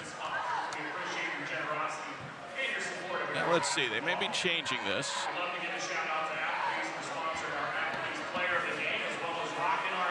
Now they might have called the timeout and thus no foul. So I don't think there's a foul on Clark there. The timeout was taken before the contact. So 3 timeouts left now for AHS. 4 left for Dover. This would even up the season series. Quite a showing tonight here for the Arrows. Don't forget they spotted Dover 6 quick points out of the starting gate. Yeah, I thought early on it looked like this one could turn a completely different way, but a 12-0 run by the Arrows to respond to that start. This is a huge performance by Ashland tonight. Dover was cruising kind of through the conference early on in this season. Baith takes it all the way and lays it up and in. Maybe one of the easiest buckets he's going to get all season. 12 for Gabe Baith, and it's 61-40. Weber with a long 3, and Ediger grabs the rebound. The Arrows also won the matchup between these two teams a season ago, 58-42. Baith down low, gets hammered as he goes up. They're going to get Weber on the foul that time. That'll be his 3rd, and Gabe Baith to the Connery Manufacturing foul line. I know we've talked a lot about fouls. I wonder what old Dover coach Bob Von Kennel has to say over there on the air. It's pretty neat to have a legend here in the gym tonight. I know we've talked about him, but prolific coaching career, and now over there calling games for Dover, calling his son's games. That's pretty cool. Full circle moment for him, I'm sure. I'm sure. 741 wins.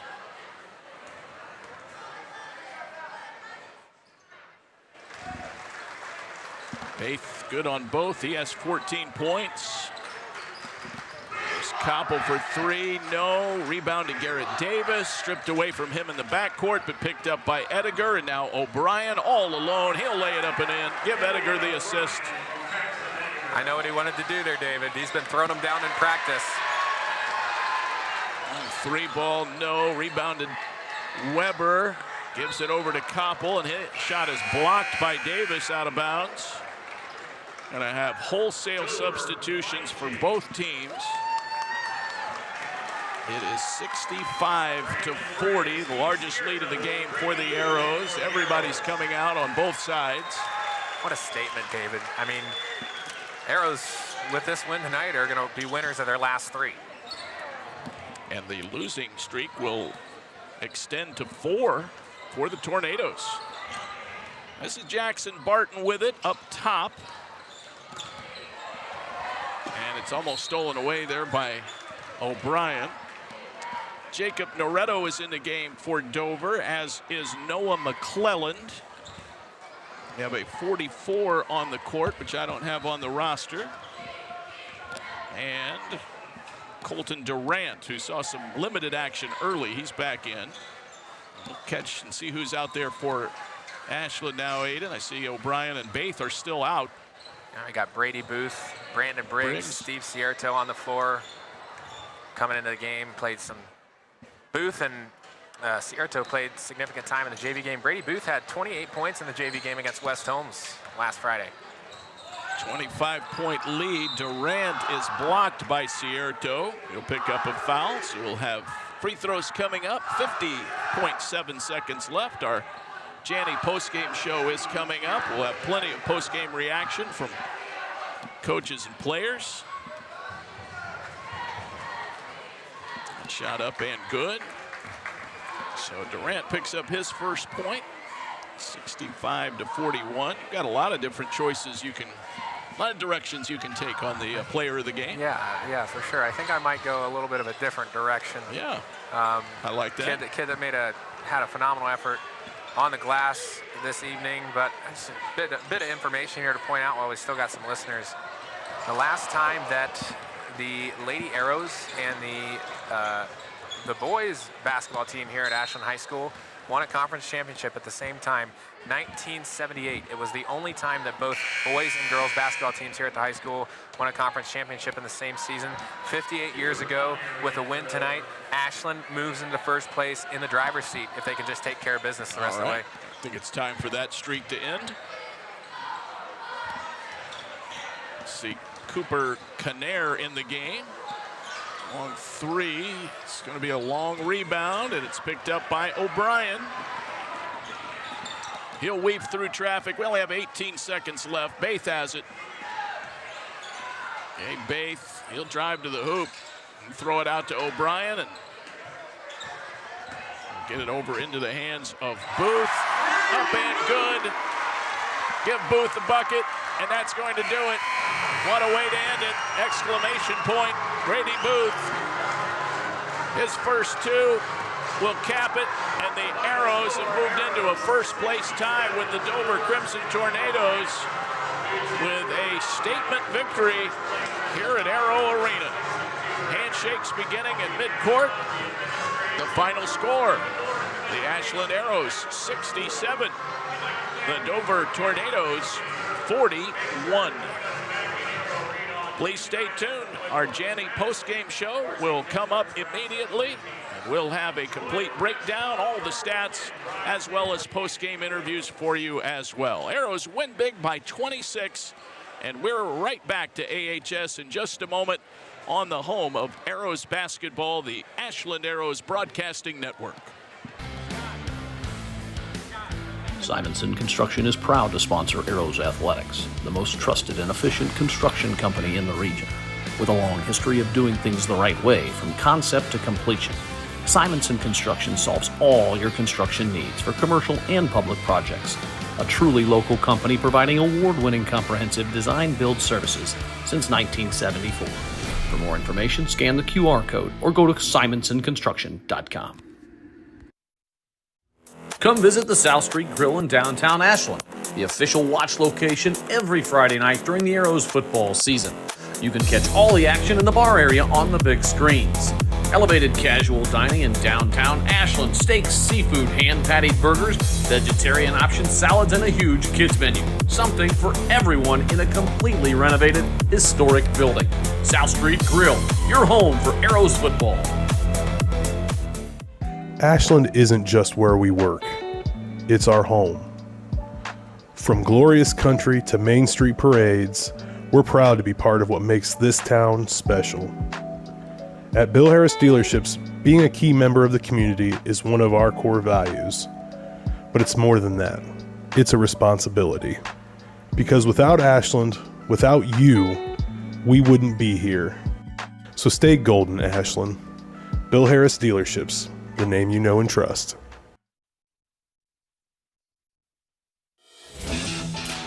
Need a construction team that can do it all? Bo Lacey Construction delivers experience you can trust. Done right on time. With free estimates and special financing offered for roofing, siding, gutters, windows, bathrooms, decks, to the highest standards of excellence, quality, and knowledge in the industry. Bring your next project to life with Bo Lacey Construction.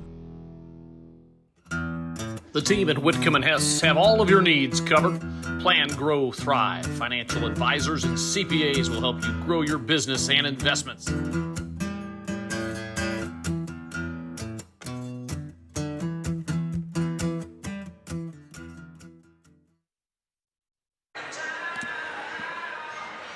Welcome back to our post-game show here on the Ashland Arrows Broadcasting Network. It's brought to you by Janney in Mansfield. Financial advice from experienced people you can trust. Check out Rich Story at Janney.com for all your financial needs. It is a happy final as we check that Simonson Construction scoreboard. 67-41. The Arrows victorious this evening over the visiting Tornadoes of Dover High School. David Wilson and Aiden Chandler back here at Arrow Arena, awaiting some post-game interviews in just a few moments. The Arrows win to improve to 7-5. More importantly, 6-2 in conference play. And Dover drops to 8-6. And they now are 6-2 in OCC action. And thus, we have a log jam at the top of the conference. And we'll see how that New Philadelphia-Mansfield game turns out. There's potential that we could have a three-way tie for first, but we'll see how all that comes up. Looks like New Philadelphia is holding on to a 6-point lead. That game is in the third quarter, so moving along a little slow over there and well behind our finish, but we'll see how all that plays out. But the Arrows in a good spot as they win their third in a row. Take a look at the post-game stat recap. It's brought to you by your hometown law leader, the law offices of Andrew Bush, located right here in Ashland, Ohio. Scoring went like this. Ashland led 18-8 at the end of the first quarter. Keep in mind they fell behind 6-0 on two quick threes by Dover, and so it essentially was an 18-2 run for the Arrows to close out the first quarter and sort of take command of the game. Dover came back. They won the second quarter 13-8 with some good defense, and it was 26-21 Ashland at halftime. That's when things really swung in the Arrows' favor. Third quarter won by the Arrows 20-9, and they had a 16-point lead going into the fourth quarter at 46-30.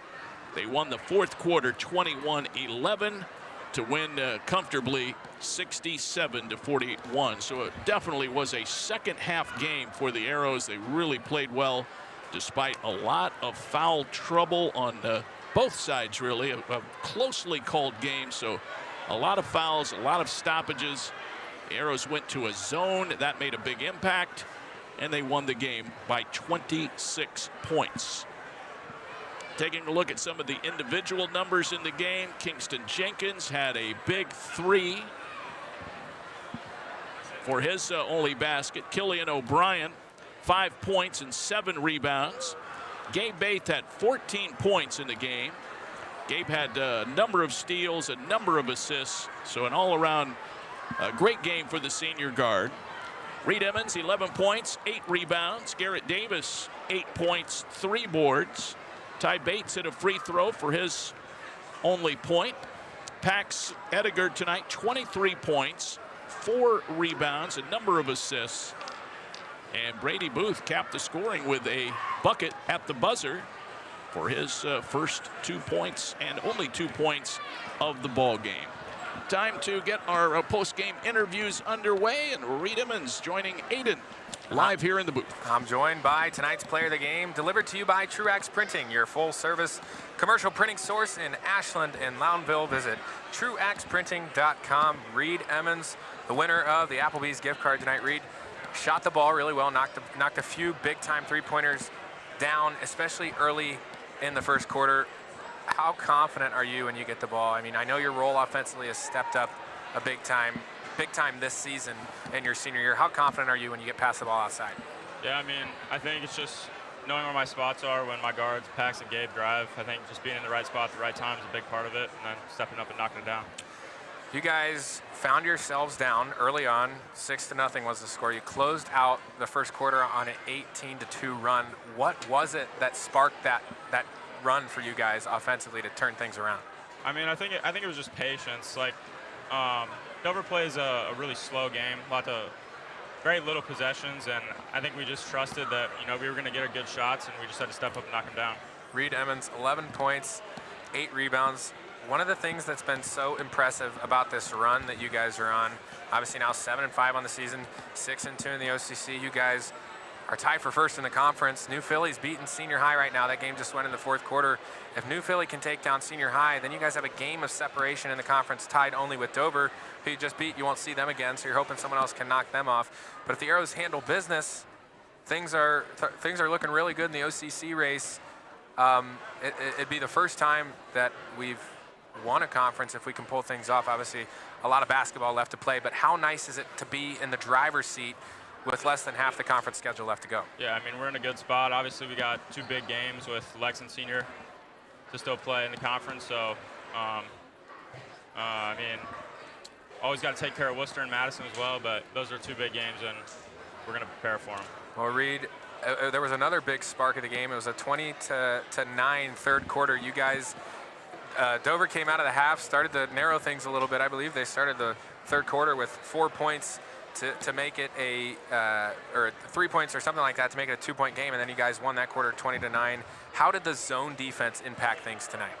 Yeah, I mean, I think it was a great call by Coach. They were struggling to make shots, especially from, you know, outside the perimeter, and I think we talk really well, communicate really well when we go into a zone defense. I think it forces us to communicate well, and yeah, I mean, I think it was a great call by Coach. Reed Emmons leads the team with blocks. He had 2 of them tonight. A lot of fouls called in this game. How do you guys maintain your composure, especially in such a big conference game with a lot of implications? How do you guys stay composed? You know, I hate to say it, but when we're home, I feel like there's usually a lot of fouls called, and I think we're just slowly starting to adjust to that, and I think, yeah. Well, handling adversity well. The Arrows win 3 in a row now, 7-5 on the season, 6-2 in the OCC, tied for first with Dover, who they just knocked off. Reed, you want an Applebee's gift card? Thank you very much. Congratulations. Way to shoot it. the ball. Keep shooting, man. That's Reed Emmons, your Truex Printing player of the game.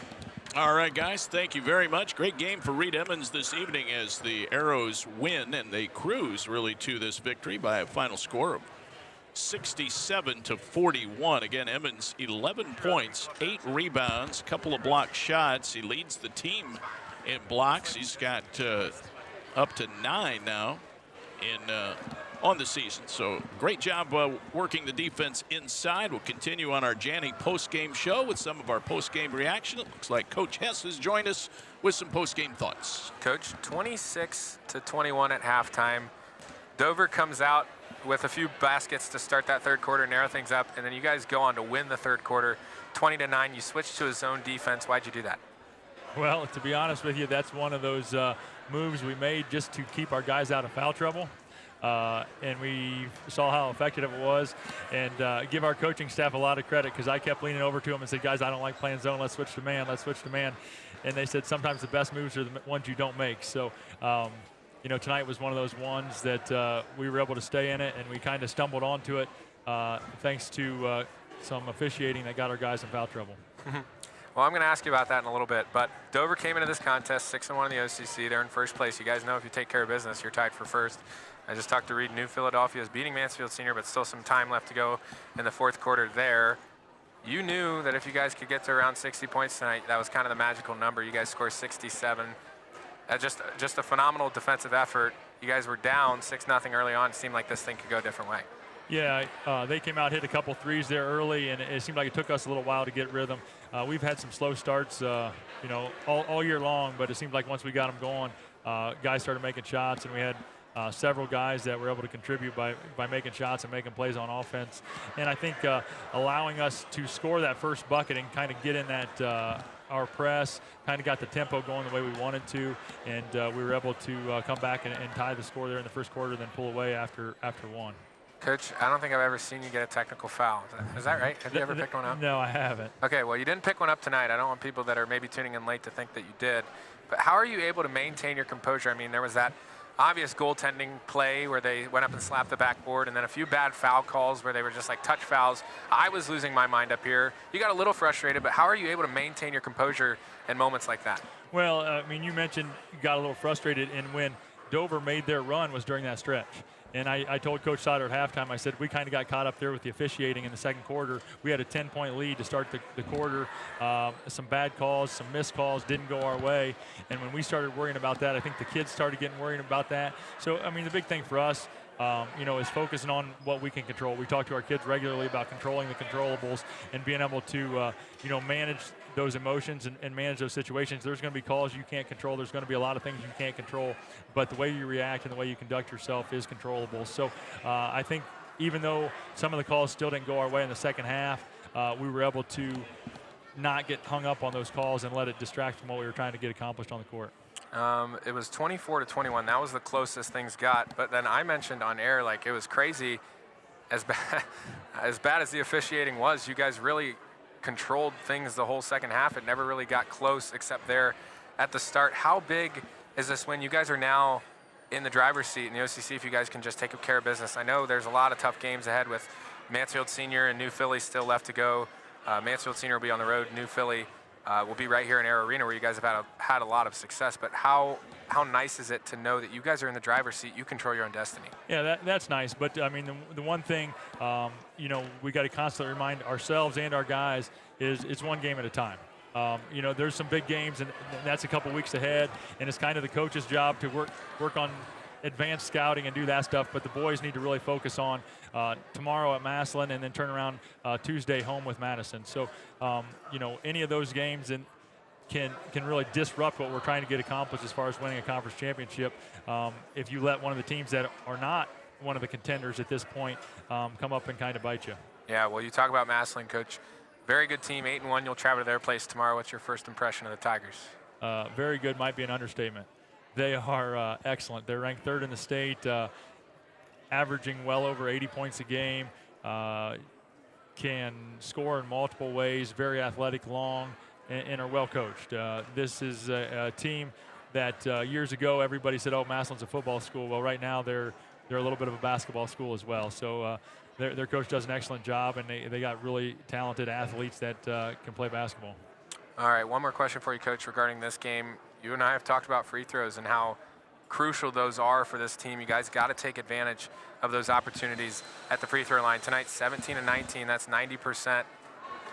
Like, you guys working on it more at practice? Like, you know, obviously, that these conference games, it oftentimes comes down to free throws, especially in a game like this. Obviously, a blowout for you guys. Didn't look like it was going to be that way, but a blowout, you guys are able to knock down free throws. How crucial are those free opportunities? Oh, those are huge, and I think that's one of the things early on in the year we didn't convert those. Whether it was a little bit of rust coming out of football or conditioning and things weren't quite there, you can see here the last 2.5 weeks since the turn of the calendar to January that we've started to knock those free throws in. And when you look at our team and the shooters that we have, we expect to shoot close to 90% because we're very capable of that. So when we're missing those free throws like we did earlier in the year, there's something wrong or something's not there, whether it's a little bit of a lack of focus or a little bit of tired legs or something, because as you can see now that we're kind of locked in a little bit better, we're shooting pretty high percentages of free throw line. I mean, David and I were talking about it. You guys are 80% coming into the game. It obviously is going to go up with 17 and 19 from the line tonight. It's got to be close to one of the best performances in the state from the free throw line. So obviously those are going to be huge coming down the stretch in big games at Mansfield Senior home here at New Philadelphia. Coach, I got to give a shout out to Noah Hess real quick. That's right. My teammate at ONU on the golf team. I'll be headed back there Saturday, but I want to leave you with one final thought, Coach. Obviously, congrats on the win, 6-5 now, or 7-5 now in the season, 6-2 in the conference, tied for first. The last time that both the boys and girls teams won the conference championship. It's only happened one time. You and I weren't alive, I can tell you that. I'm not getting ahead of myself, but 1978. It happened one time in school history. It's been 58 years since both the boys and girls teams have won the conference championship tonight, and they both sit in first place with a little less than half the season to go. Coach Hess, congrats on the win. Good luck tomorrow at Massillon. and then back here at home in OCC play against Madison. Appreciate your time here, Aiden. Thank you. And don't jinx us. We got a lot of work to do. A lot of work left to do for the Arrows, but a big move by the coaching staff to switch to a zone.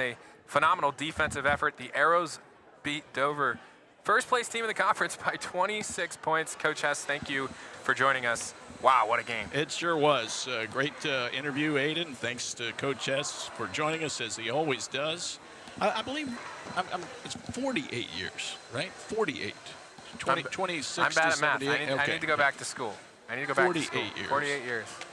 But wow, a long time. Well, how wonderful that would be if they can continue on down the line and pull that off. But what a mature head coaching mindset. And obviously Coach Hess now in his 11th season, he's got that mindset. And you hear it so often, one game at a time, but some teams don't do a good job of staying focused and focusing on one game at a time. Obviously, you got the third-ranked team in the state tomorrow at Massillon. You could very easily be thinking ahead to knocking them off on their home floor, but you got to take care of business in the conference. A more important game happened here tonight at Arrow Arena. A big win over the team that was at the top of the conference. Now you're tied with them at the top of the conference. Now you can shift your focus to a really good Massillon team. Well, we do need to name our play of the game. We hinted at it earlier. The Kingston Jenkins 3 will reign supreme tonight. I believe that made it 42-30 at the time and ignited a long run for the Arrows. That play of the game brought to you by Bo Lacey Construction. Experience you can trust, done right on time. Any further numbers you want to share before we wrap it up, Aiden? Yeah, I mean, Gabe Baith, 14 points. He's now at 875, and it's important to talk about because he's only 125 away. I mean, if he explodes like he did this past weekend with 32 and 24 for a few more games, he could be right there at the 1,000-point mark and become, what, the 10th Arrow in school history to get to 1K. So pretty remarkable. Obviously, congratulations. We talked about it. Kennedy Lacey getting to 1,000 points. She's the first junior in girls basketball history to get to 1,000 points as a junior. So awesome stuff from Kennedy Lacey. Obviously, Gabe Baith closing in on a milestone here.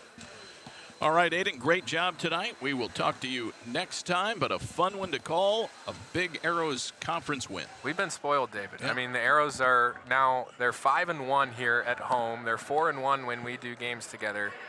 Chris Mowry's 1-0 with the Arrows in that first win of the season against Worcester here at home. But awesome that the Arrows are playing well on their home floor. They're first in the conference, but you heard Coach Hess, you heard Reed Emmons talk about it. Got to take it one game at a time. Can't get too far ahead of ourselves. There's a lot of work left to do in the OCC. Well, the Arrows on the road tomorrow. Our next broadcast will be Tuesday night. The Madison Rams will be here. It'll be more varsity boys action, and it'll come your way shortly before 7:30. We'll take the air as the JV game is ending on Tuesday evening. We hope you can join us then. Special thanks to Brandon Gunder. Great job, as always, at the controls here on the Arrows Broadcasting Network. And again, congratulations to the Arrows picking up their 7th win of the season, and they move into a first-place tie with Dover atop the OCC standings. For Aiden Chandler, David Wilson now saying goodbye from Ashland High School. We thank you so much for joining us. We appreciate your viewership and your loyalty and your following so passionately these Arrows basketball teams. Again, the final score tonight, it was Ashland 67, Dover 41. Continue to follow the Arrows all season long here on the Ashland Arrows Broadcasting Network, presented by Sarver Paving.